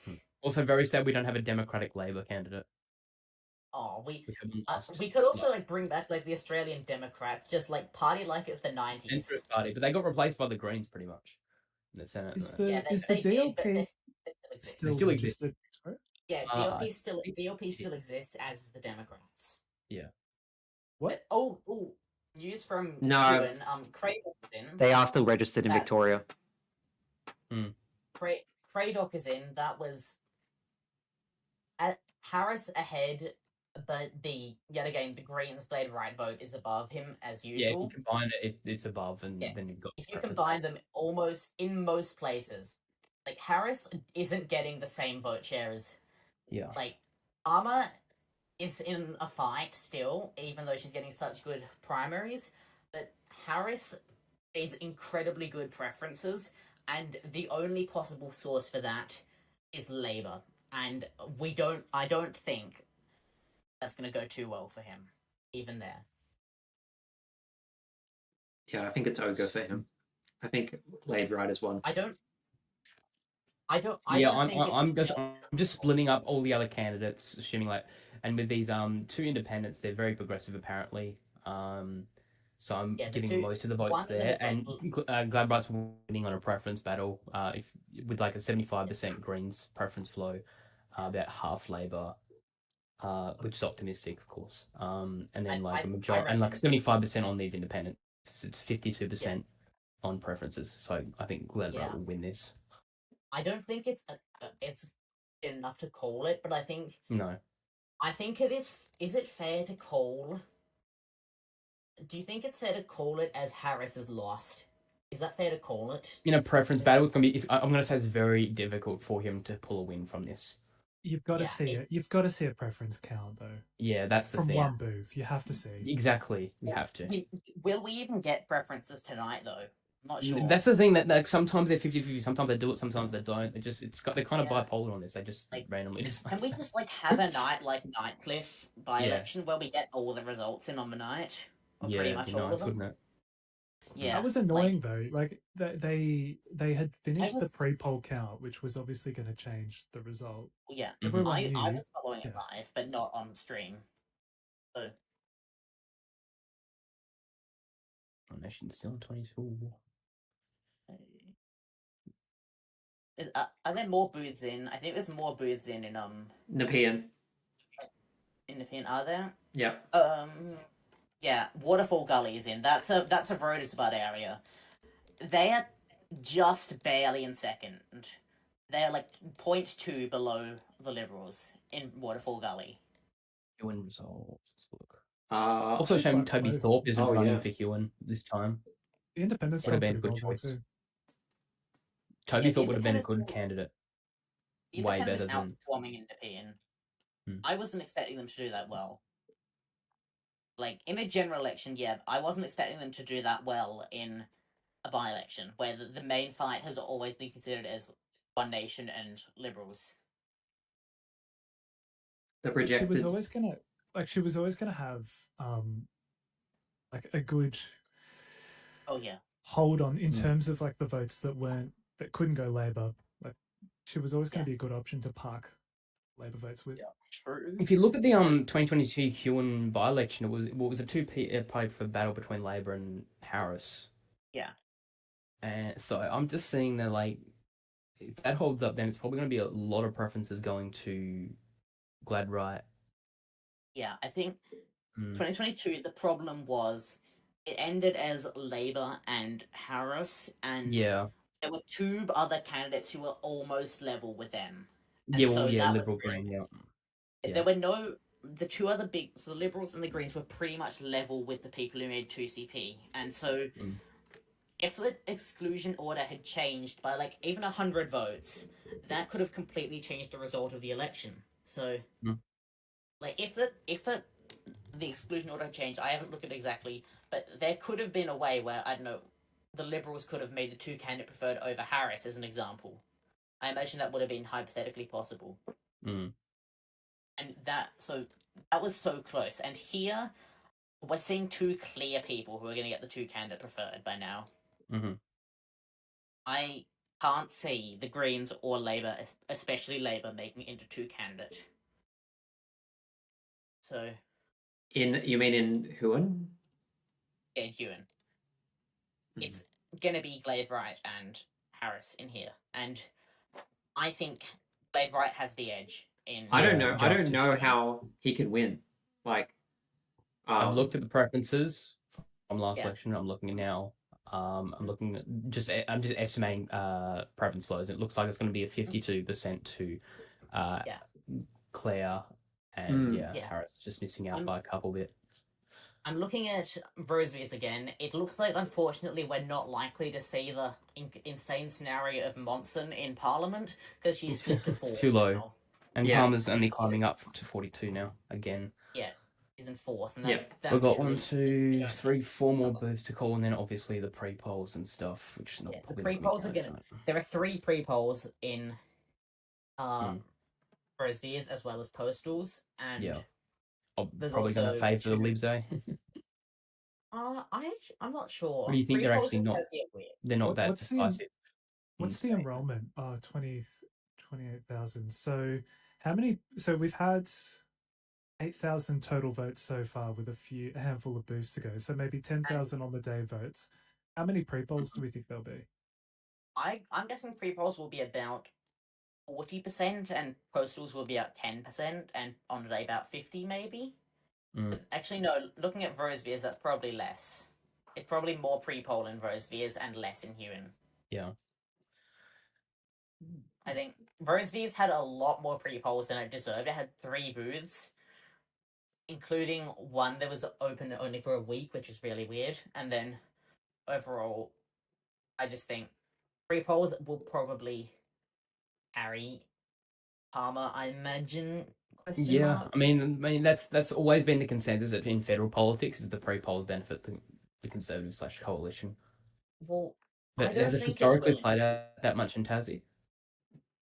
It historically, if I get up the 2025 BAS results, looks like another big booth in, by the way, in Huon. Oh, let's have a look. Which one? I don't know. Oh, Gladbach back up to 27%. Signet is in. Signet is in. That's the big progressive one. That's the key seat for Claire to win. Yeah. That's the biggest seat for Claire, and she's won it decisively. The Greens in second as well. And the Greens as well. That's a massive And that's 16 and 27. Both in. She won Franklin. No, she didn't quite win Franklin, but it was very close. Yeah, these are all pointing towards wins with Greens. Yeah, well, almost every booth has been a wins with Greens so far. Yeah, so that's if you're winning every booth like with that combined, it's a pretty good sign. Kettering is also in. That's like the Bruny Island ferry terminal, so that would have that area around it as well as a bunch of people from Bruny, and that's Glade Wright winning decisively again. And Mountain River was a Harris win, which yet again the Greens performing exceptionally well there with almost the same as Glade Wright. Yeah. I'm going to say, even though this election would be a win for the Libs and Rosevears, if Glade Wright wins, that's a pretty big loss for the Liberals. Yeah. That's another Liberals, independent that's not friendly to the... so it's not going to be good. Especially for the budget, because that's coming up in a few weeks. Oh yeah, the budget's coming up soon. That's going to be a big deal, because they need every single vote they can get in that council just to pass things through. Yeah.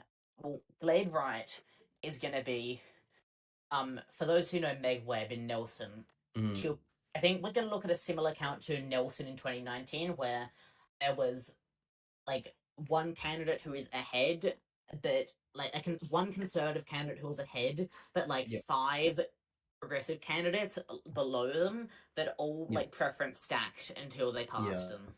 And will then this candidate be sworn in before the budget? That's the question.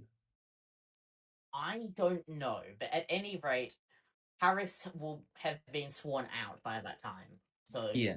How Harris long does can't it vote. take for the budget to go through? I'm actually not sure. Like, I'm no expert on how parliamentary I know procedures it goes through the work. House pretty quickly. Well, yeah, Once it's it'll go through the introduced. House pretty quickly, unless that like The independence of unless that, like hostage. everyone disagrees. Yeah, true.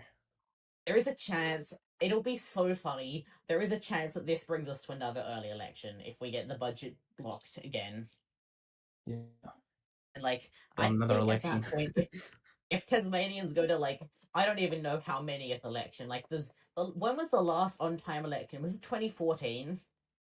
I can't even remember. Or was 2018 on time?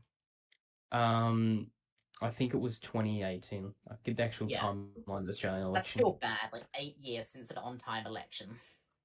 Yeah, every other one's just been. Like, I think it's been minority government since 20. Let me get it up. 2023. 2023 it has. Yeah, because there was the two Liberals who Yeah, left the so party. 2018 was the last normal election. Then every other one's just been called short by a year. Yeah. Well, there was 2025 was called short by a lot more than a year. Yeah. So It was really, 2018, like 3 the years. government in Tasmania needs 4 of the 7 independents to pass the budget, and That is assuming that. Well, that is assuming Labor votes with them. well, that's They assuming need a lot more. Yeah, the Labor doesn't necessarily vote for them. Like, yeah, Labor votes for them. Dean Winter is very critical of the budget, especially with the public service the budget cuts. might not be something. They'll need more votes. They need Is the cross. there any instrument to Only- like a double dissolution type instrument that No. the government No, can use? it's So mainly should a he- can't do Electoral is locked in. You cannot remove them. There's nothing you can do to remove Electoral them. is set with No, it. literally, there's nothing you can do. They serve out their term. It's Yeah. and that's it. Unless that they resign, which means a by-election, Yeah, which is held at exactly. the same time as the regularly scheduled periodics, that Yeah. there is no other way. Exactly. Oop, I'm getting a ping saying new numbers in Nepean. Yeah, so they're Are they? basically unaccountable. They're like dictators. Yeah, well, No, welcome but to the They're the most powerful upper house in the country, pretty much, or at least being elected in. yeah, it's the most powerful in a good Yeah. way because it actually means we Right. actually get like progressive stuff done, and it isn't just one Yeah, party well, controls it. the thing is, Tasmania hasn't really got much done for like decades. I'm not saying any. I'm not saying any it's new. not exactly the good stuff. I'm not saying any new results in Nepean. Okay. Yeah, I don't know why I was pinged for that, but I was pinged in my Discord saying new results in Nepean. look Is at there you. anything else new in? You win the- 27 to 30. I think there's been a booth potentially. It looks like we do have results in Nepean, and it looks like the Liberals have gotten, well, they must have gotten good results because William Bowe has put 32%. put the Liberals up to 96% win probability. So they must have They been. smashed it in the Flinders booth. Oh, I Wow. see. Right. They absolutely smashed it. That's interesting. But the What are they Dramana polling? booth Yeah, looks pretty like level pegging between One Nation and the Liberals. Mm-hmm. Yeah. which one? Dramana. One Nation has won Dramana, just barely. Yeah. But on preferences, the Liberals have probably Oh won yeah, that, on like preferences they'll win, 60-40. but they've Yeah. won primaries. Flinders anything else? booth Yeah, the is Liberal wild. primaries collapsed, but they're still going to do well in the seat. Oh yeah, they've collapsed, but them. Just I would looking at assume the opinion polling for the state as well. well, the Independent. I would assume that a majority of it would go to the Liberals over One Nation, even if it'll flow by a very long way. She did offer. She it was an open ticket, so there's no preference recommendation. But you would think so. You would think that One No. Nation don't have many preference sources. Yeah, their only preference sources the Libertarians and Reform, neither of which are performing exceptionally well. Like Reform are currently on 14 votes, so Let's Well, go, guys. not- Gotta wait for it's 3 not- polls. You can't call anything yet. Yeah. We've got some no, more. they're gonna win the whole thing. We've got some more results in Where- from Rosevears, by the way. There's only 2 booths left. Rosevears. Yep. Yeah. Well, which one? Which one? Okay, Refresh. so it was. Which one was it? Summerhill is in?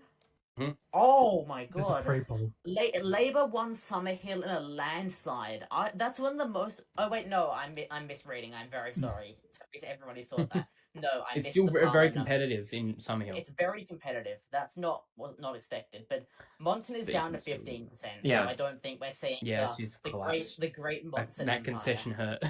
It's ogre. It's ogre. Yeah, there's still Ogre. 3 booths left It's though. Jova. So no, it's not. This is just the start for Jova. Palmer's right back. Now, what is there anything else new? There's Ewan only has a few booths left, but they're all going to be pretty big ones. There's Blacklands Bay South, that'll probably lean That's Harris. massive. There's Geeveston will also probably lean Harris. Margate, and Margate and Margate. Snug will probably both lean Glade right. Yeah. Although Isn't there like a bit of a conservative liberal presence in Margate? I guess, but this is also they are part of the channel, and it's the question of the channel vote, because even if it's not all people who live in Margate, there's also the thing of people from the rest of the rural channel who have driven up to shop in Margate or whatever and voted there. True. That is relevant. There is a fair amount of that. I mean, there's going to be a lot of out of election voting. Oh, pre-polls are coming in Rosevears. Oh, Rosevears, which is this? And they're massively going to Libs. Yeah. But Palmer's vote's gone back down to 41%. But Labor's done really well on pre-polls, so they've clearly underperformed on the day. Pretty good. They've done pretty well on pre-polls. Yeah, and the Greens have done well as well. They're up. Yeah, that's interesting. Yeah. I think there was some sort of something I read somewhere that the Greens do well on pre-polls in Tasmania specifically. I'm not sure.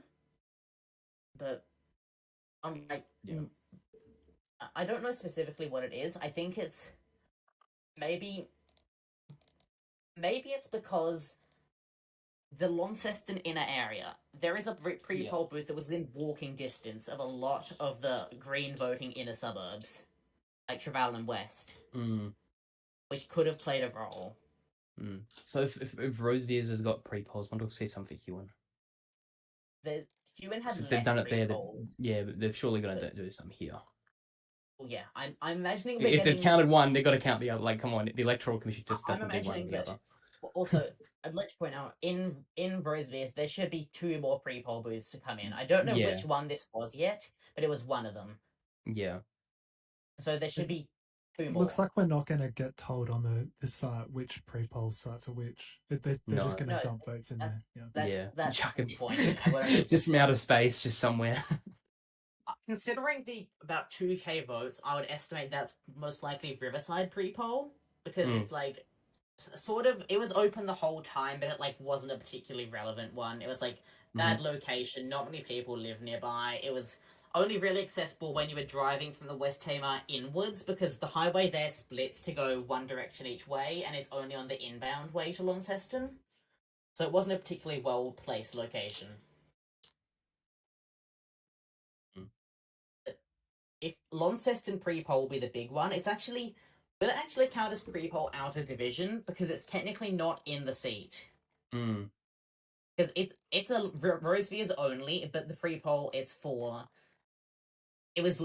located in the division of Launceston. Yeah. So bottom says that might be counted. Bottom says that legislative council preference flows tend not to be very strong. So he thinks that Palmer's probably sealed it because of that. Yeah, that's potential. I mean, I think the Libs have done a pretty good job at sandbagging this seat, kind of like with South Australia from One Nation. Personally, I'd be shocked if Palmer didn't win from here. Yeah, because I think it's just too split. And the Independent's been ticking down, and Labor's been ticking up slightly, and that's not great. I can't believe I'm saying this, but Monson might have been the only person who could beat Joe Palmer, and they're not making it to the council. Labor's got a weak candidate this run, and I mean Greens have done well, but it's not enough. I don't think they had a weak candidate. They were just exceptionally poor at advertising themselves. Yeah, that is what. That kind of leads to being a weak candidate in a ways, because there were core flutes for Labour, but there weren't that many. And they didn't run advertising in Rosevears. They should have. Probably a misplay. Because they could have Palmer potentially was won running this on a YouTube hair. ads all day, every day, the whole campaign. Like I could not open a video without seeing a Palmer ad. That was how bad it was. Yeah. And like on other socials, I would see ads for Hewen I'm pretty sure I saw ads for every candidate besides Harris online in Hewen, which was interesting, and I did note that somewhere. Speaking of Hewen, a pre-poll's come in. Harris lead.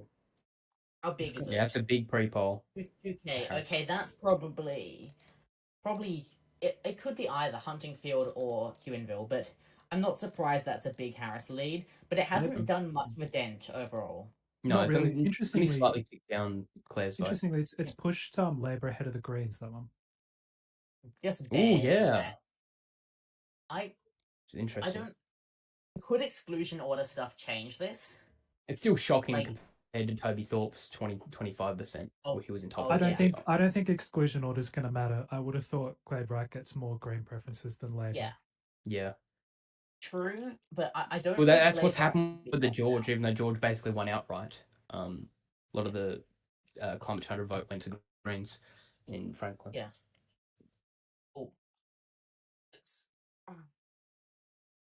Is there anything else in a Nepean yet? No. So. Anyways, yeah. So it looks like we're going to get a till for Hewen. So I'd say, at least if we're talking purely politics, it is a net win for progressives, at least in the upper house. It is a win for the left in the council. I think. It is. It is a net win. Yeah, and I think it's a loss for the Conservatives, Libs, but not as bad that they sandbagged Launceston. Because I'm thinking Palmer's going to be re-elected. Rosevears, yeah. I think this will be a win for. It's not a win for the Greens, but it is like a win for the Greens. They've increased their margin, so they've done really well. And Labor's obviously come out with a bit of a loss. The Greens have gone down about 6% in Hewen, which is interesting because that means they've only lost about 6% of their vote to Glade Wright, which means 20% of Glade Wright's vote had to come from somewhere that wasn't the Greens, which is very interesting. I've got a ping that supposedly says that Beaconsfield booth is in Rosevears, and interestingly, that is a Monson-friendly booth, but not enough to push them over. But this is dropping down Palmer slightly. This is interesting. Has historically always been a Labour booth. Always. They're in third. Interesting. And Monsi's done, almost as good as it was the Libs. Wow. Yeah. I mistakenly read Monson as being ahead of Palmer off those numbers because they're so close. Yeah, that's what I thought. Like, it's just basically tied if you think about it now. Yeah, like, it's so weird to see. Have there been any booths where Palmer hasn't won overall? Or at least on, like, single vote? Let's have a look. I can't see any off the top of my head, but there have been ones where she's really close. No, I'm pretty sure she's won every booth. She's, Trevelyan Central, I mean, that's split across different candidates, but, like, she's won every single one outright. Yeah, she's won outright. Well, not outright, but she's won. No, but like as the largest in everyone. Yeah, so that's a really good sign. She was also like this in the 2020 election, but when I compiled all the independents together, she lost about 6 booths compared to the overall independent vote. Yeah. So I guess this is somewhat of an improvement, but also like no one saw this result coming. This like Rosevears election is a masterclass in like uneducated voters, basically. Yeah, and not having the other candidates running hard enough. Yeah, like Susan Monson, in the unlikely event you were saying this, I am sorry, but why are people voting for you? Okay, so slightly 0.9% more in, and Beau has pushed the Libs up to a 98.8% win probability there. One Nation on 22%, not getting ahead of the Independent quite yet. I'm kind of curious about what exactly the which booth that 60 what was that? What's that 6 booth that's coming? Push the Indy over into the PCP. I can't I can't open up the booth results for some reason. The map. Yeah, I've just I don't seen know that their map isn't working. Yeah. Looks like it's Borneo, which is kind of near Flinders. I think it's like kind of off the coast. Is that one of the rural buttons? I think it's back in the hills. Yeah, this is a good night for teals across the board. This is a good night for teals in Huon and in Nepean. Yeah, 24.2% for the teal in that near Borneo place. Yeah. Oh yeah, the map's up to me now. There's already a 2-candidate preferred in Waterfall Gully in Nepean, which shows they're actually counting 2-candidate preferred against the independent, which they must be pretty confident if they're already counting 2-candidate preferred against them. And they're on 57-42 in Waterfall Gully against the independent. They would have made the decision to do that before the count and then just gone with that. It's not something they see the primaries and then. Oh yeah. Lake Gowrie is also at 62-38 against Liberal against Independent, which not surprising. So would you be expecting that One Nation would have done better, Max? What do you think? I don't really know because I don't know. I want to see some big proper Rosebud moves to Guruk, like those kinds of areas, just to confirm it. I think Liberals and Tealish have slightly overperformed so far. Okay. I hate to interrupt. There is more booths in 2 big booths in Huon, one with about 1.1k, the other about 2k. Glade Right wins both of them. They're Margate and Snug. This pushes her up to 27% to 31 Harris, which I think that's enough to win off. So the last 2 booths to come are Geeveston and Blackman's Bay South, and one of the 2 Blackman's Bay pre-polls. kind of substantial. Somewhat substantial. That's like Blackman's Bay is like moderate liberal, but with like a hint of greeny, I'd say. Yeah. Okay. So like, I think that's good. I can't make too much of a prediction, but I think that'll be bad for Labour there. Yeah. And I'm just getting up the Labour numbers now. They're on 15.96. Yeah. They're down by about almost 10% in Huon. Yeah. That's pretty bad. But I mean, could you say they're up in Rosevears? Because I mean, you had Janie Finlay with the Independent and Labour on 9%. So would you say they're down as well there? They're nominally up, but they are. Okay. It's not fair to call Janie Finlay running as like that's the Labour vote, because there would also be a substantial amount of the Green vote and of the like vote Independent vote. So I don't think it's fair to call that 100% the Labour vote. Like, I did do some of my modelling off it, and then I realised this is incredibly disproportionate to what's actually likely to happen. Yeah, so you would say that it would be marginally up in Rosevears. They are up.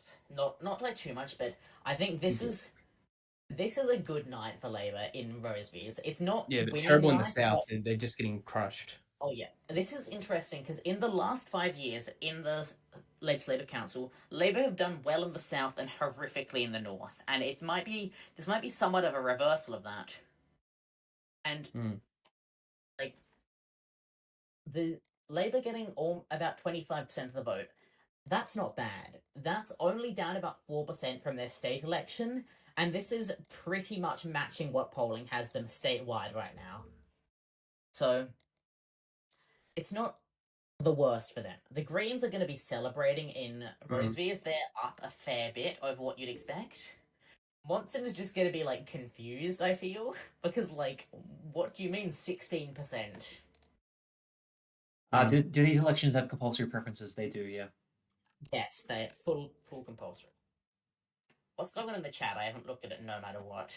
They're talking about Reform AU. They think that they're going to win. Reform's going to win, absolutely. Yeah, 19 votes now for Reform. Yeah. Just imagine if Free Palestine had run. Oh yeah, the preference. Oh, I love that party, bro. Yeah, a favourite party, the one that it does not care a bit about freeing Palestine, but it does absolutely care about getting One Nation votes.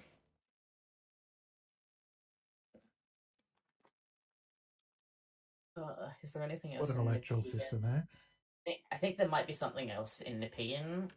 No. Because the number is changed. Oh no, I just hadn't checked earlier when stuff came in.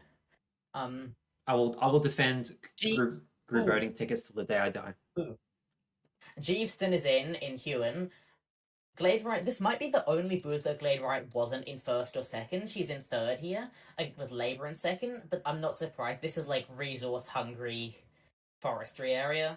Okay, so they really like logging in this area. Yeah, well, there is a fair bit of logging industry in that area. So interesting to see the green vote's relatively high considering the area. But the last booth on normal votes is Blacklands Bay South, which will probably tilt a bit to Harris, but probably not enough to get him over. And there's only one of 2 pre-poll centres is in yet, so look, we still have one more pre-poll in Hewitt. With the last election, Harris was like 22, and then the Liberal was 22. But he's only 30 maxing from like there's no Liberal candidate, so there's clearly been a collapse in the vote there. The fascinating, and he only won marginally, like 52 to like 48 or 49. Like it was really close. Yeah, the fascinating West Launceston booth just came in. Ooh, let's have a look. They're all the 3 majors are pretty much split even.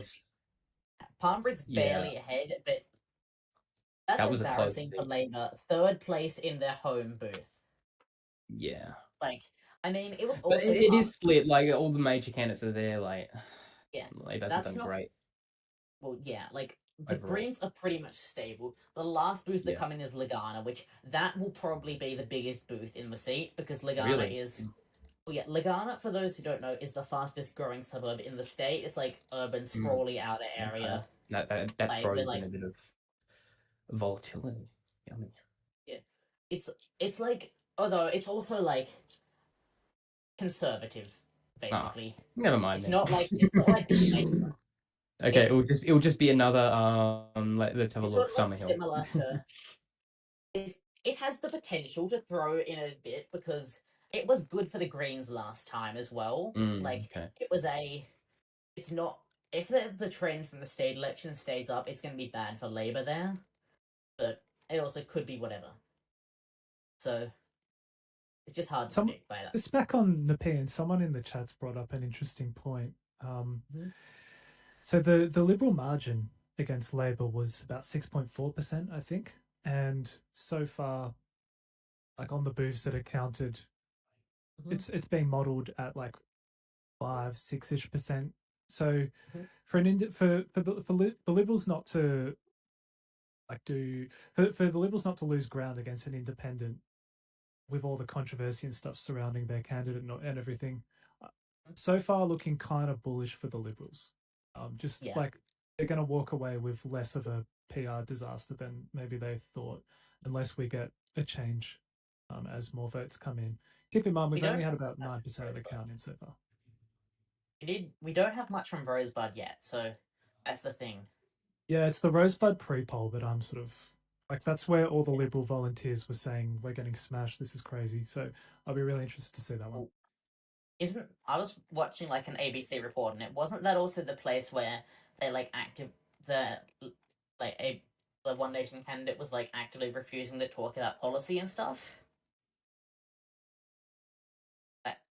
There was somewhere where they were talking in an ABC report where the One Nation candidate was refusing to talk about party policy. That's because Hanson just hates ABC and doesn't want anyone from One Nation talking to them. Surely, exactly. Even if you think like that ABC is like crazy woke, ideologically biased or whatever, surely it has a large enough audience base that it is still helping you by giving you more coverage. Even if you hate them, it doesn't help you to just say no to them. I think it ties into, do they have a policy plan to defund the ABC? I think they have like completely abolished it or something. Yeah, so there's a fiduciary responsibility of the ABC to essentially not get them in power because they want their funding, they want journalists want to keep their jobs and stuff. So that itself is probably going to like pit the ABC against One Nation. Yeah, it sounds symbolic to me. Yeah. To be honest. Yeah. I don't know why One Nation's running that policy, because if you just do that, they're just going to push against you in subtle ways. Like the ABC has a charter. Like, there's only so much they can do. Yeah, they have it like they're pledged to be like impartial and stuff, but like they can really push the boundaries. A lot of it's somewhat murky. Like there's ways you can bend it. Like as long as they aren't like actively running like directly like ideological pieces, it's reasonable. Like I can understand even as long as that like their articles they're considering like factual articles, as long as they don't have like the editorial stuff in there. Like there is nothing wrong with them having an editorial bit against One Nation because like they want to actively eliminate the ABC. But like once you're putting in like your normal articles that aren't like analysis or whatever, then it's a bit. And that's bad. the thing, though. You just don't bite the hand that feeds you. At least, especially with media. The worst person you know says an election is not the time to discuss policy. What? There's an election at hand. Maybe election night. Literally, the point of an election is to decide policy. Like, what are you voting for if it's not policy? I can only assume he means like the actual election night count. Excuse me. Or like, excuse me. I mean, still, like, it's important to discuss what these candidates who are actually running will do. So, like, oh my god, Nepean is so slow. Why does it take this long to get boobs in? It's only one election. I love how that in Tassie, both booths have all but one ordinary booth in, and then in Nepean they've got like 5 in. Like, couldn't they overstaff it if needed? I don't know. Have you guys ever been to a count and then seen how they do it? I don't know if like more people equals the work gets done quicker necessarily. No, there is to an extent. Like, I think you put more people in and it does stuff, but after a while it just becomes like overburdensome and it doesn't, and it just drags it down. So I imagine there's a match, but like I'm no expert on that stuff. I'm not an expert on politics in any way. Like I mean I look at elections too much, but that's about it. I do not know how stuff goes on behind the scenes.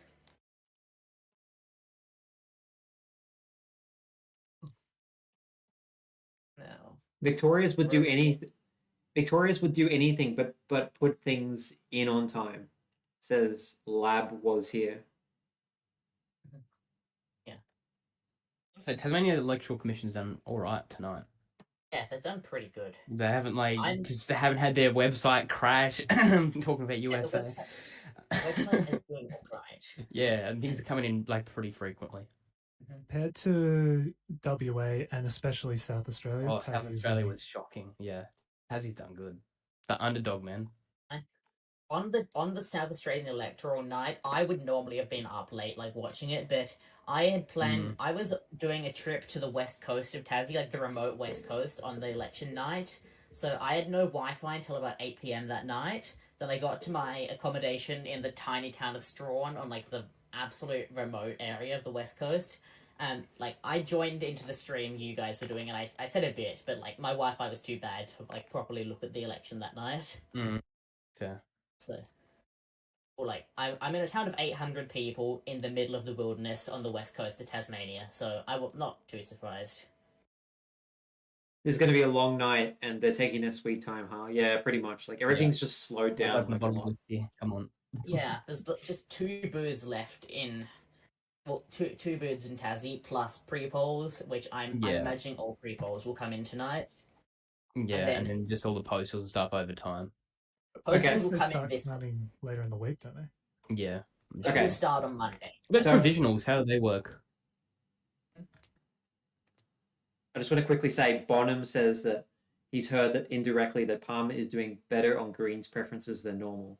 If this is so, she will be fine. Monson's preferences won't break strongly.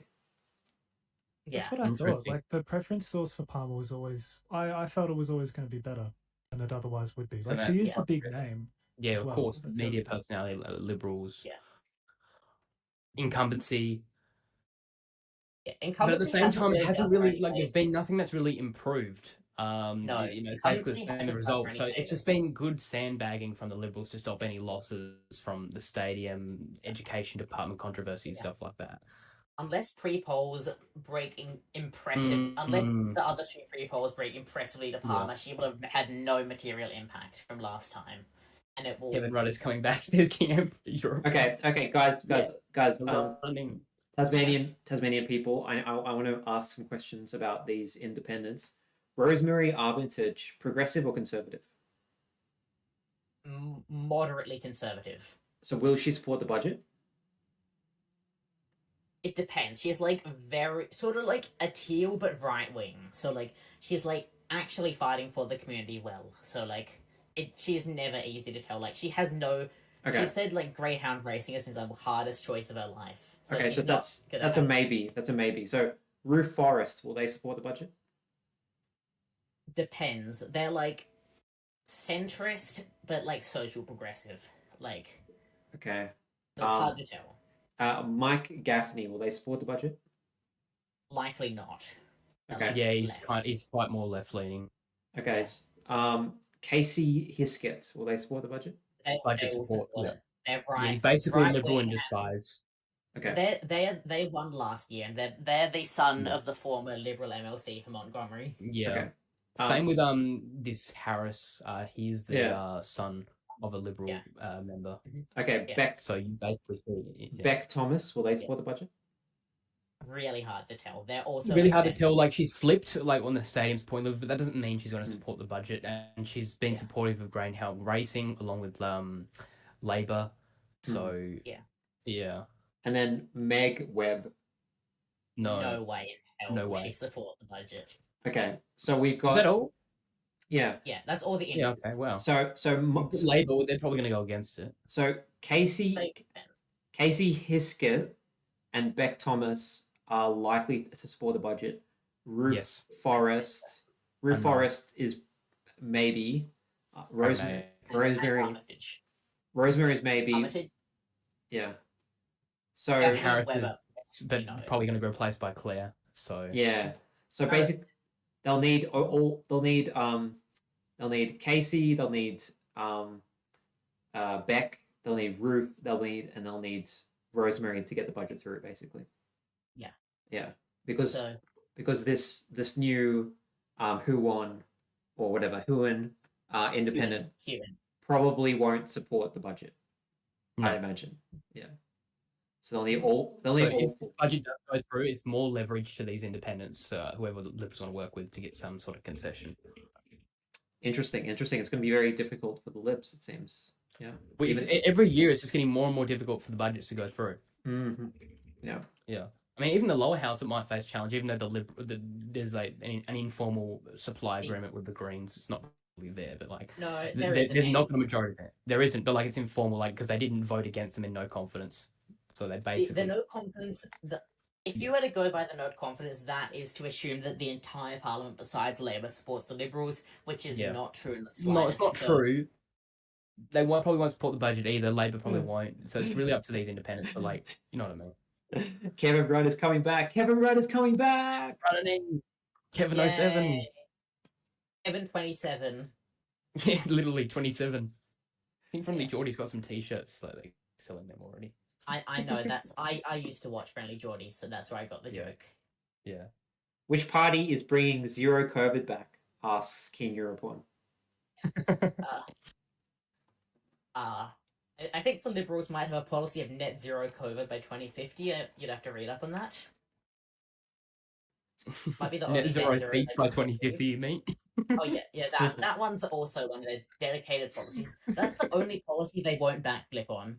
Okay, so I finally refreshed Nepean, and it's William Bowe is now giving it to the Libs, and he thinks that the TCP is going to be 60-40, so it looks like the Libs have got that one in the bag. Calling Nepean makes sense. Yeah. It's like there's some early vote coming in, which I assume is like the early vote moves, but it doesn't say from where they're from. There's about 2,600 in, and the Liberals have done very well. They are 45%. That's the thing. They're doing good with sandbagging. In every, like, South Australia, Tas, Vic, I mean, Vic's a different case because they're actually surging ahead in some cases, and state government's looking very shaky there. Yeah, and it doesn't look like we've got the final booths yet of who won. Oh, it's taking ages. Huon and Rosevears, neither of them are in. Must be massive. Nor are the bonus pre-polls in, but either of them. No, just the first round. But like, I think once all the pre-polls and booths are in, I think that's probably enough to be able to call both of them, because unless something seismic changes, both of them look fairly set on a winner. Yeah. So, like, I don't think Harris is going to get super favorable preference flows. I'm seeing a Glad right win there. Yeah, once we get the other pre-poll and Blackman's Bay South in, unless they're like down a lot after those, I think calling it for Glade right would make sense. I love the Sustainable Australia versus Libertarian contest in Nepean. Just a shout out. both on 95 votes. Yeah, that's the true winners of the night. The quote unquote Sustainable Australia, which is like kind of just like a front for like environmentalism, anti-vax NIMBYism, and like anti-immigration. Are they actually anti-vax? I didn't know that about them. Yeah, they're like, let's go. Yeah, and then Libertarian, which is like, is that like the rebranded Lib Dems? Yeah, it's the Liberal Democrats. Yeah. Yeah, I don't know enough about the Lib Dems. They never contested in Tassie in 2022 or whatever, so I don't know them. Like, yeah, we do. We were the Liberal Democrats contested in 2022. Topher Field was the maybe in the Senate. The Senate candidate, not in House. So Representatives. So I don't remember ever seeing them around.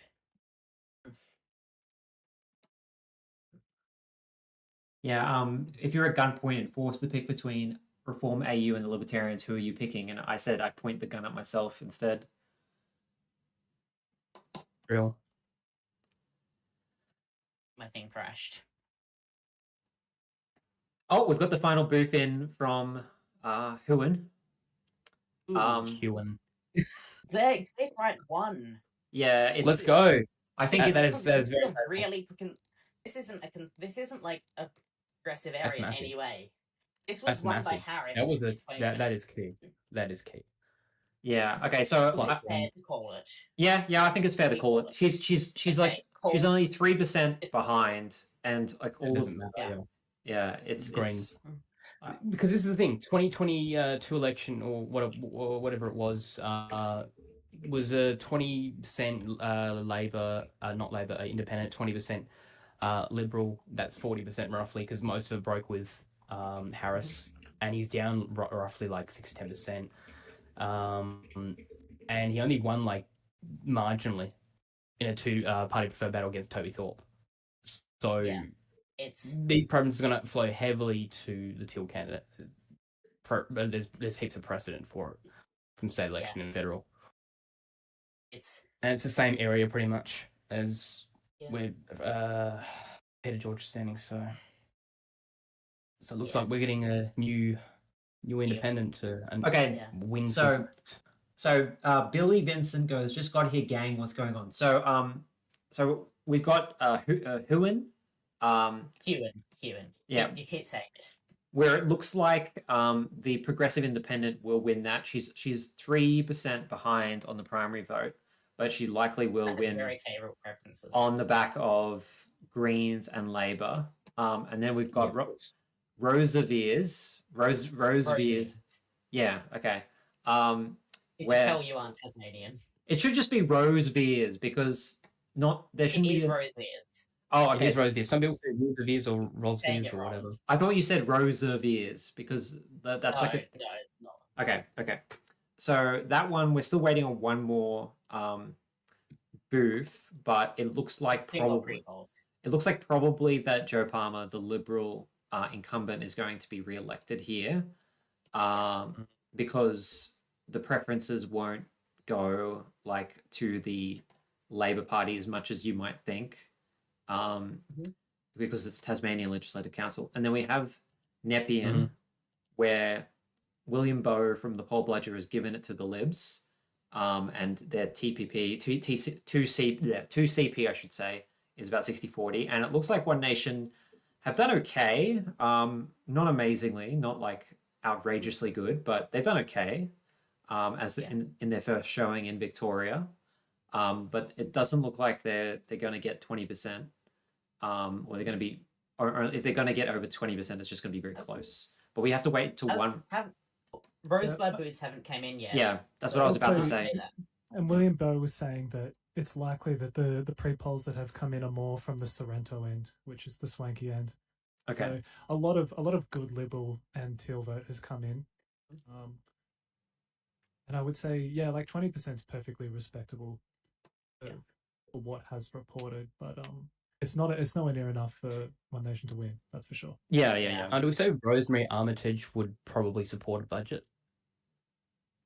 Maybe in the Legislative Council. It's a maybe. Hard to tell. Yeah, it's and Mike Gaffney was also not sure. Same with the Red Forest.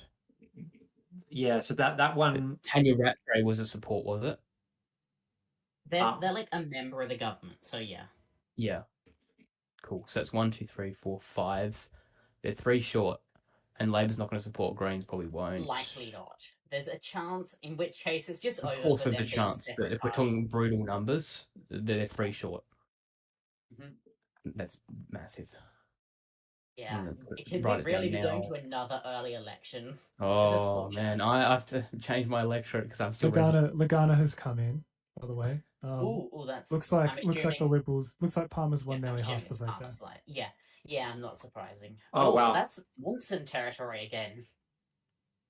Why is Monson doing so well in these places? Like, at the moment, Labor's are just short of 25, which is that's a good recovery, but it's not good. It's a good build from last election. Last election was 9% with Jess Green, who is now a state MHA. Yeah, somehow. That was crazy.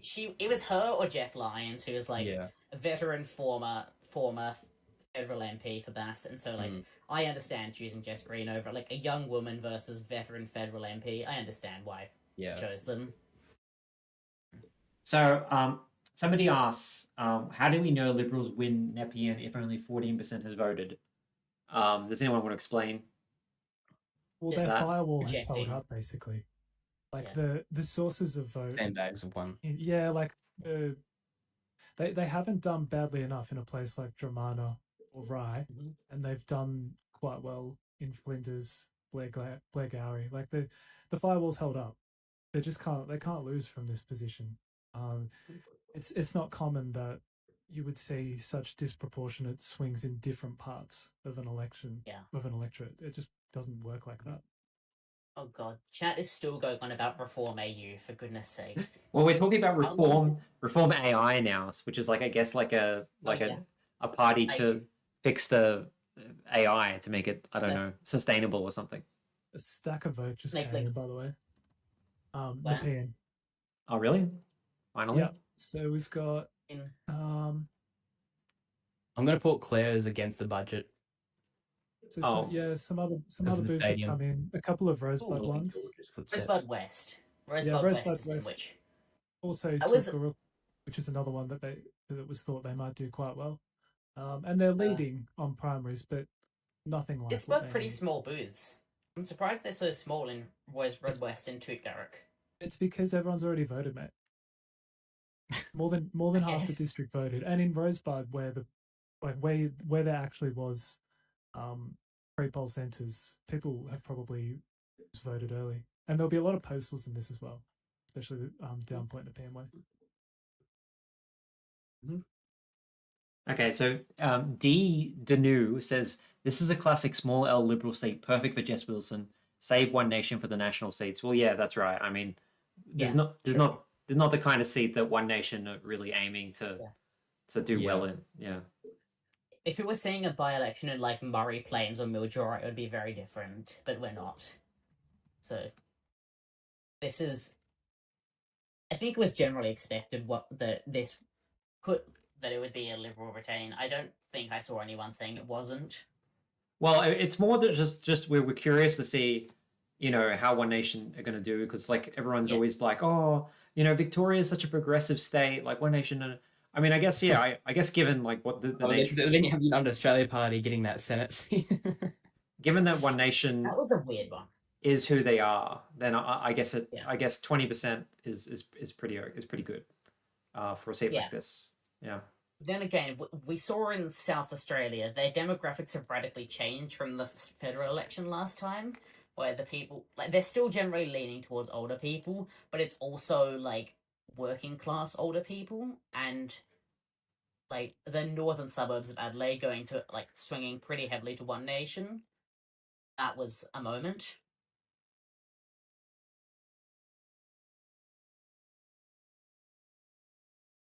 I'd say the Liberals will be pretty happy if they end up in the mid-30s on primary, though.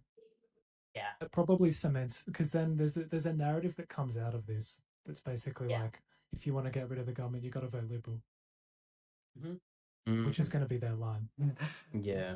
Don't you dare bring up Sargon of Akkad in 2026. Why are we talking about Sargon of Akkad?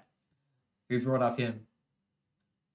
What chat is just going insane. I don't know what happened in chat, but I love my something chat. happened. I love my chat. Yeah. I'm gonna put Beck Thomas as not supporting the budget. Yeah, that makes sense. Because of the greyhound. So that leaves only three people to negotiate: Mike Gaffney, Rook Forrest, and Rosevear Armitage. Who is Anne Marie Herman? Does anyone know? It rings a bell. Because somebody says I will actually cry if one. They're a member of the. They're a Liberal member of the Victorian Upper House in the Southeastern Metropolitan. Oh, okay, right. That must be. I'm not sure. I think it must be Frankston, that area. They're like Frankston and like. I think that includes Nepean ? Is this Southeast Metro? Yeah. Nah, Nepean's in Eastern, like the regional Eastern one. Oh yeah. Southeast Metro is like Frankston down to Frankston. Yeah. Also, apparently they attracted controversy because they considered Dan Andrews similar to Stalin. So that's the sort of person we're talking about. So yeah, Mark Carney has won Nepean, guys. Yeah, that was like a real tight one, but like he did edge out the Liberals, but then we're still waiting for the pre-polls, so who knows? Yeah. Yeah, Polyev is losing Hewan. Yeah. All right. We're gonna wrap this up in 13 minutes, guys, when it hits 8:30, because I don't think we have much else to go on. I'm kind of curious to see what's going to happen in this Rosebud booth with One Nation. Yeah.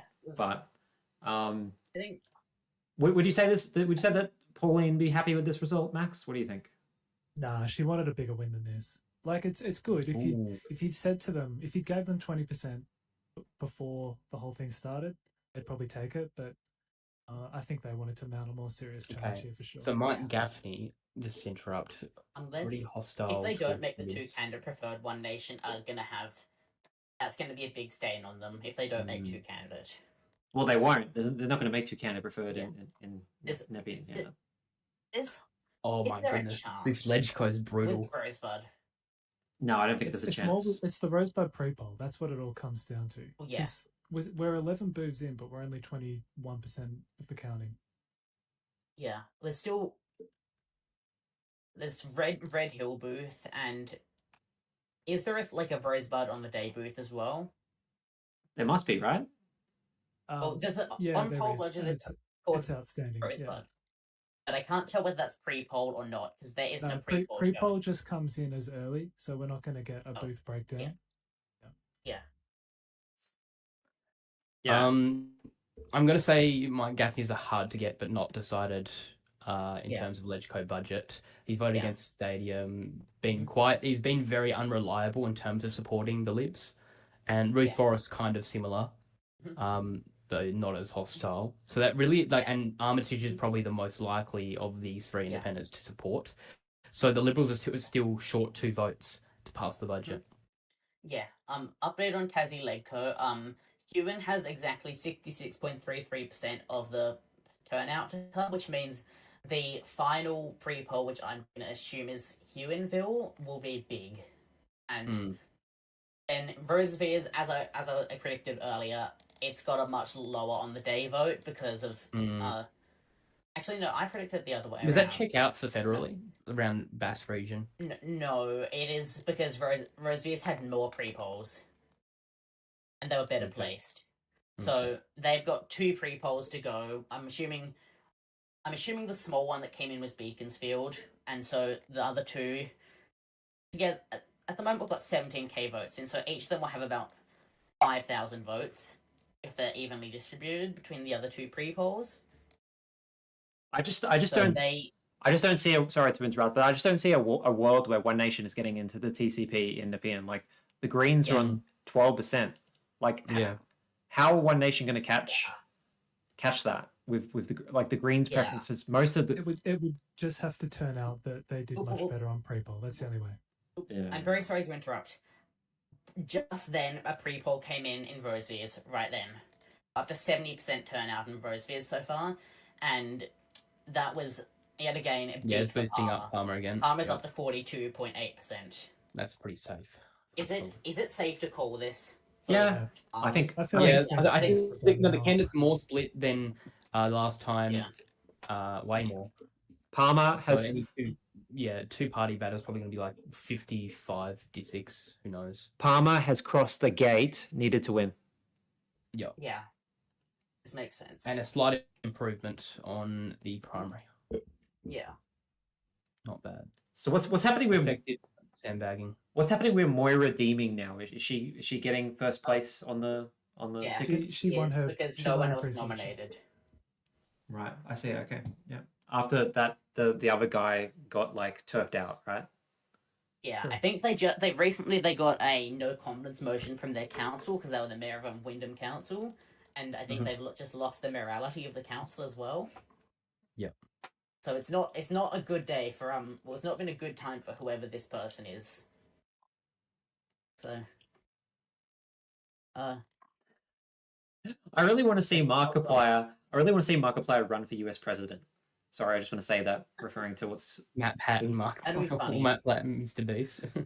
If Matt Pat and Markiplier were like the winners of their own primaries, right? Who would be the Republican? Who would be the Democrat out of the 2 of them? Matt Pat's a Democrat. So wait, so Markiplier would be Republican? Really? I'm assuming so. Well, Matt Pat would be Democrat. It's just the consensus. Well, Markiplier is a person of color, right? He's like half. No, he's not. Here we go. I thought he's like. I thought he's like a quarter Asian or something, or half Asian. I don't know. I'm assuming so. Yeah, sure. I thought he looks kind of, Wait, are you saying that people with like a certain from certain races vote certain groups? Well, no. Well, it's more that the Republicans would, the Republicans, like to choose certain people as their nominees. So No, he'd run as an independent. Teddy Roosevelt. Yeah, but we're talking about if one was a Democrat, one was a Republican, and then. Well, Matt Pat would be a Democrat for sure. Yeah, but then but they can't both be Democrats in this hypothetical. Like we can have an independent that splits off out in protest. No, okay, all right. Yeah, like Teddy Roosevelt, literally. That's what happened with the Republican ticket. And why are people talking about North Korea in chat now? Where did this come from? Where did North Korea? Well, we're looking at the Victorian by-elections, and you know what what Victoria is like, especially with Dan Andrews. Yeah. Dictator Dan strikes again. Also, someone in the chat is asking if Ben Carroll will hold his seat in November on Nidri. Most likely. He's apparently very popular in that electorate. Yeah. It's the kind of place... There's 2 things happening. Like, there's that sort of Italian, Southern European vote that's kind of going Labour to One Nation, but at the same time, it's a pretty well-educated area, especially as you get closer to the city, and Labour's vote's probably holding up pretty well. I think he holds. Sure. Okay, so we're up to... It's like... Sorry, go on. If they didn't have an incumbent, or if it was someone who wasn't Ben Carroll, I think that would be a bit of a fight for Labour. But I think it's fairly comfortable while Ben Carroll is there, especially because there was talk a while ago, and there might still be, of Alan getting like thrown out again.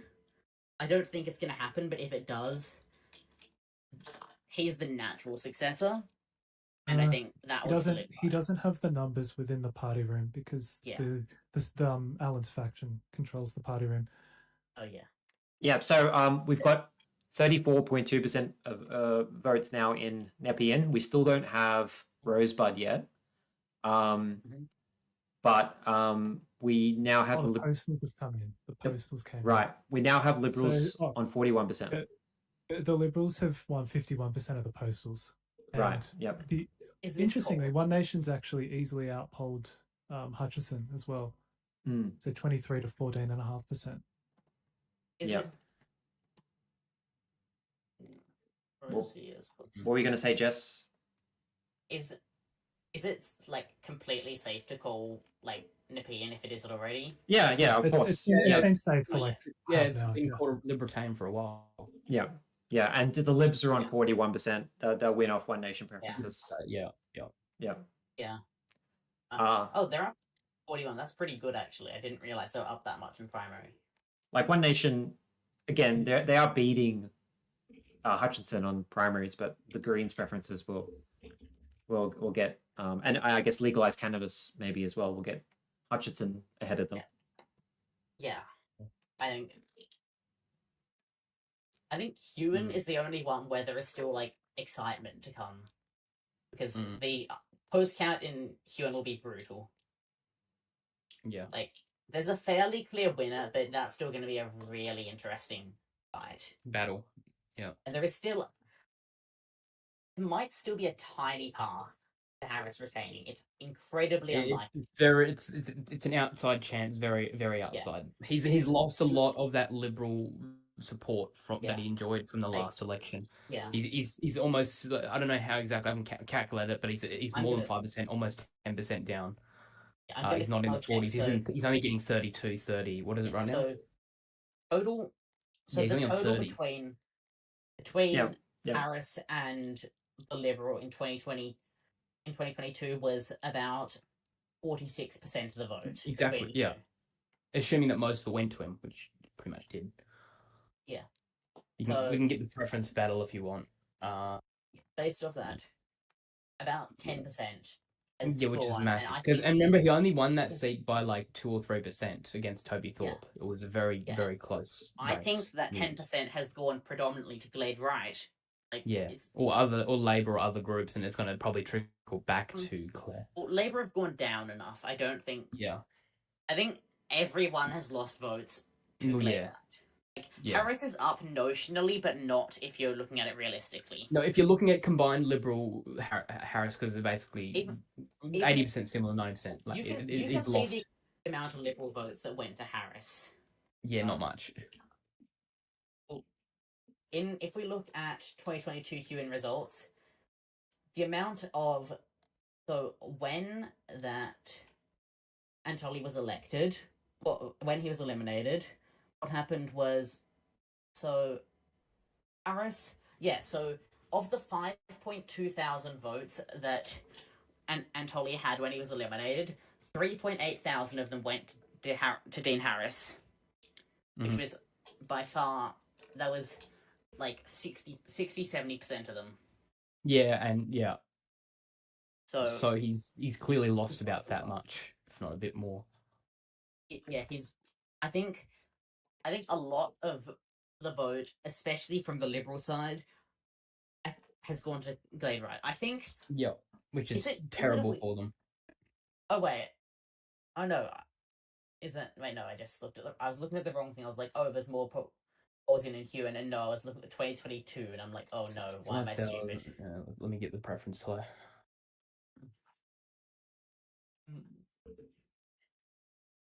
Nepean has layers. Red Hill came in. Red Hill came in Nepean, and it's actually being won by the Independent. Yeah, it's a very sort of tree changery kind of area. So yeah, that was a 75% Liberal preference flow to Harris. And let me get up what the result is right now. So right now he's on. Where 30. is Red Hill? Oh, it's over here. I see. Okay, yeah. Yeah, one inland rural. Yep, yep.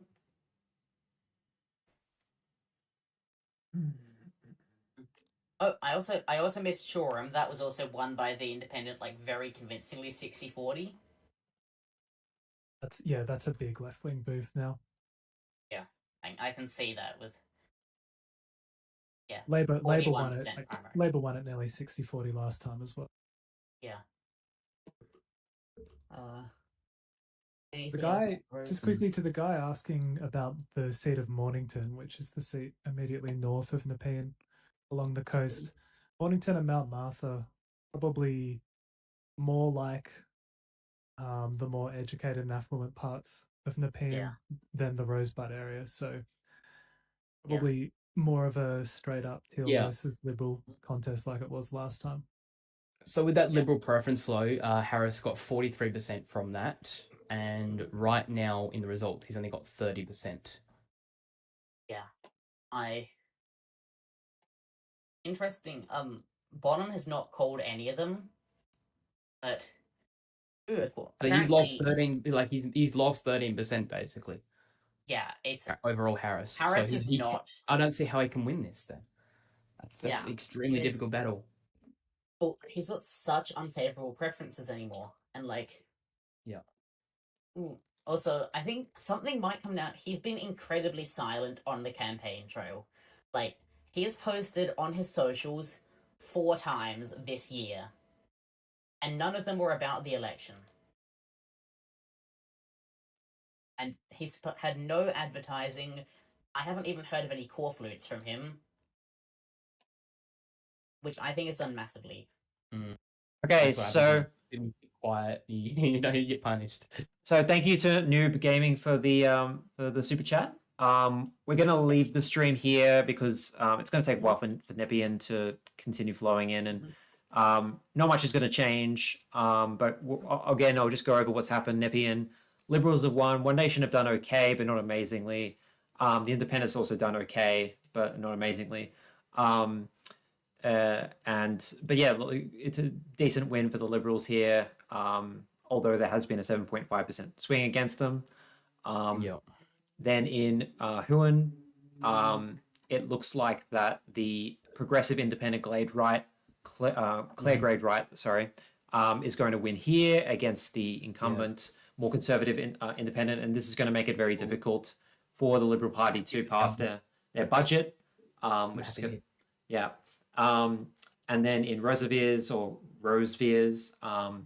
the incumbent Liberal member Joe Palmer is going to win that seat on a primary of about 43%. Preferences should get her over the line because preference flows from between sort of more progressive candidates aren't as strong in the Tasmanian Legislative Council as you might see in some other elections. So generally, who do you guys think is the big winners of tonight? What would you guys say? The want to go around? The left have won. Oh, they just yell it out. Yeah. The left won. The Liberal. We're talking about Tasmania. The Liberals have basically lost one of their independent supportive government voters to Clare. And just by running the numbers, they need to get this. They're 3 short from a majority to pass the budget.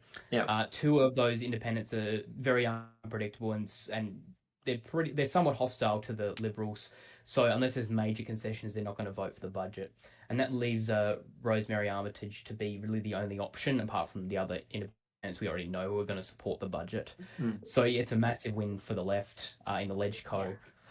The Palmer sandbagging, I guess it's good. It's good for the Liberals. They hold on to that, but it really doesn't change much in the grand scheme of things. They've got a hostile lower house and an upper house like now. So Max, would you say the Liberals would be pretty happy with this result in Nepean, and it spells good fortune for them in the Victorian election later this year? I'll be thrilled, mate. Their firewall's held up unless something strange happens on the pre-poll.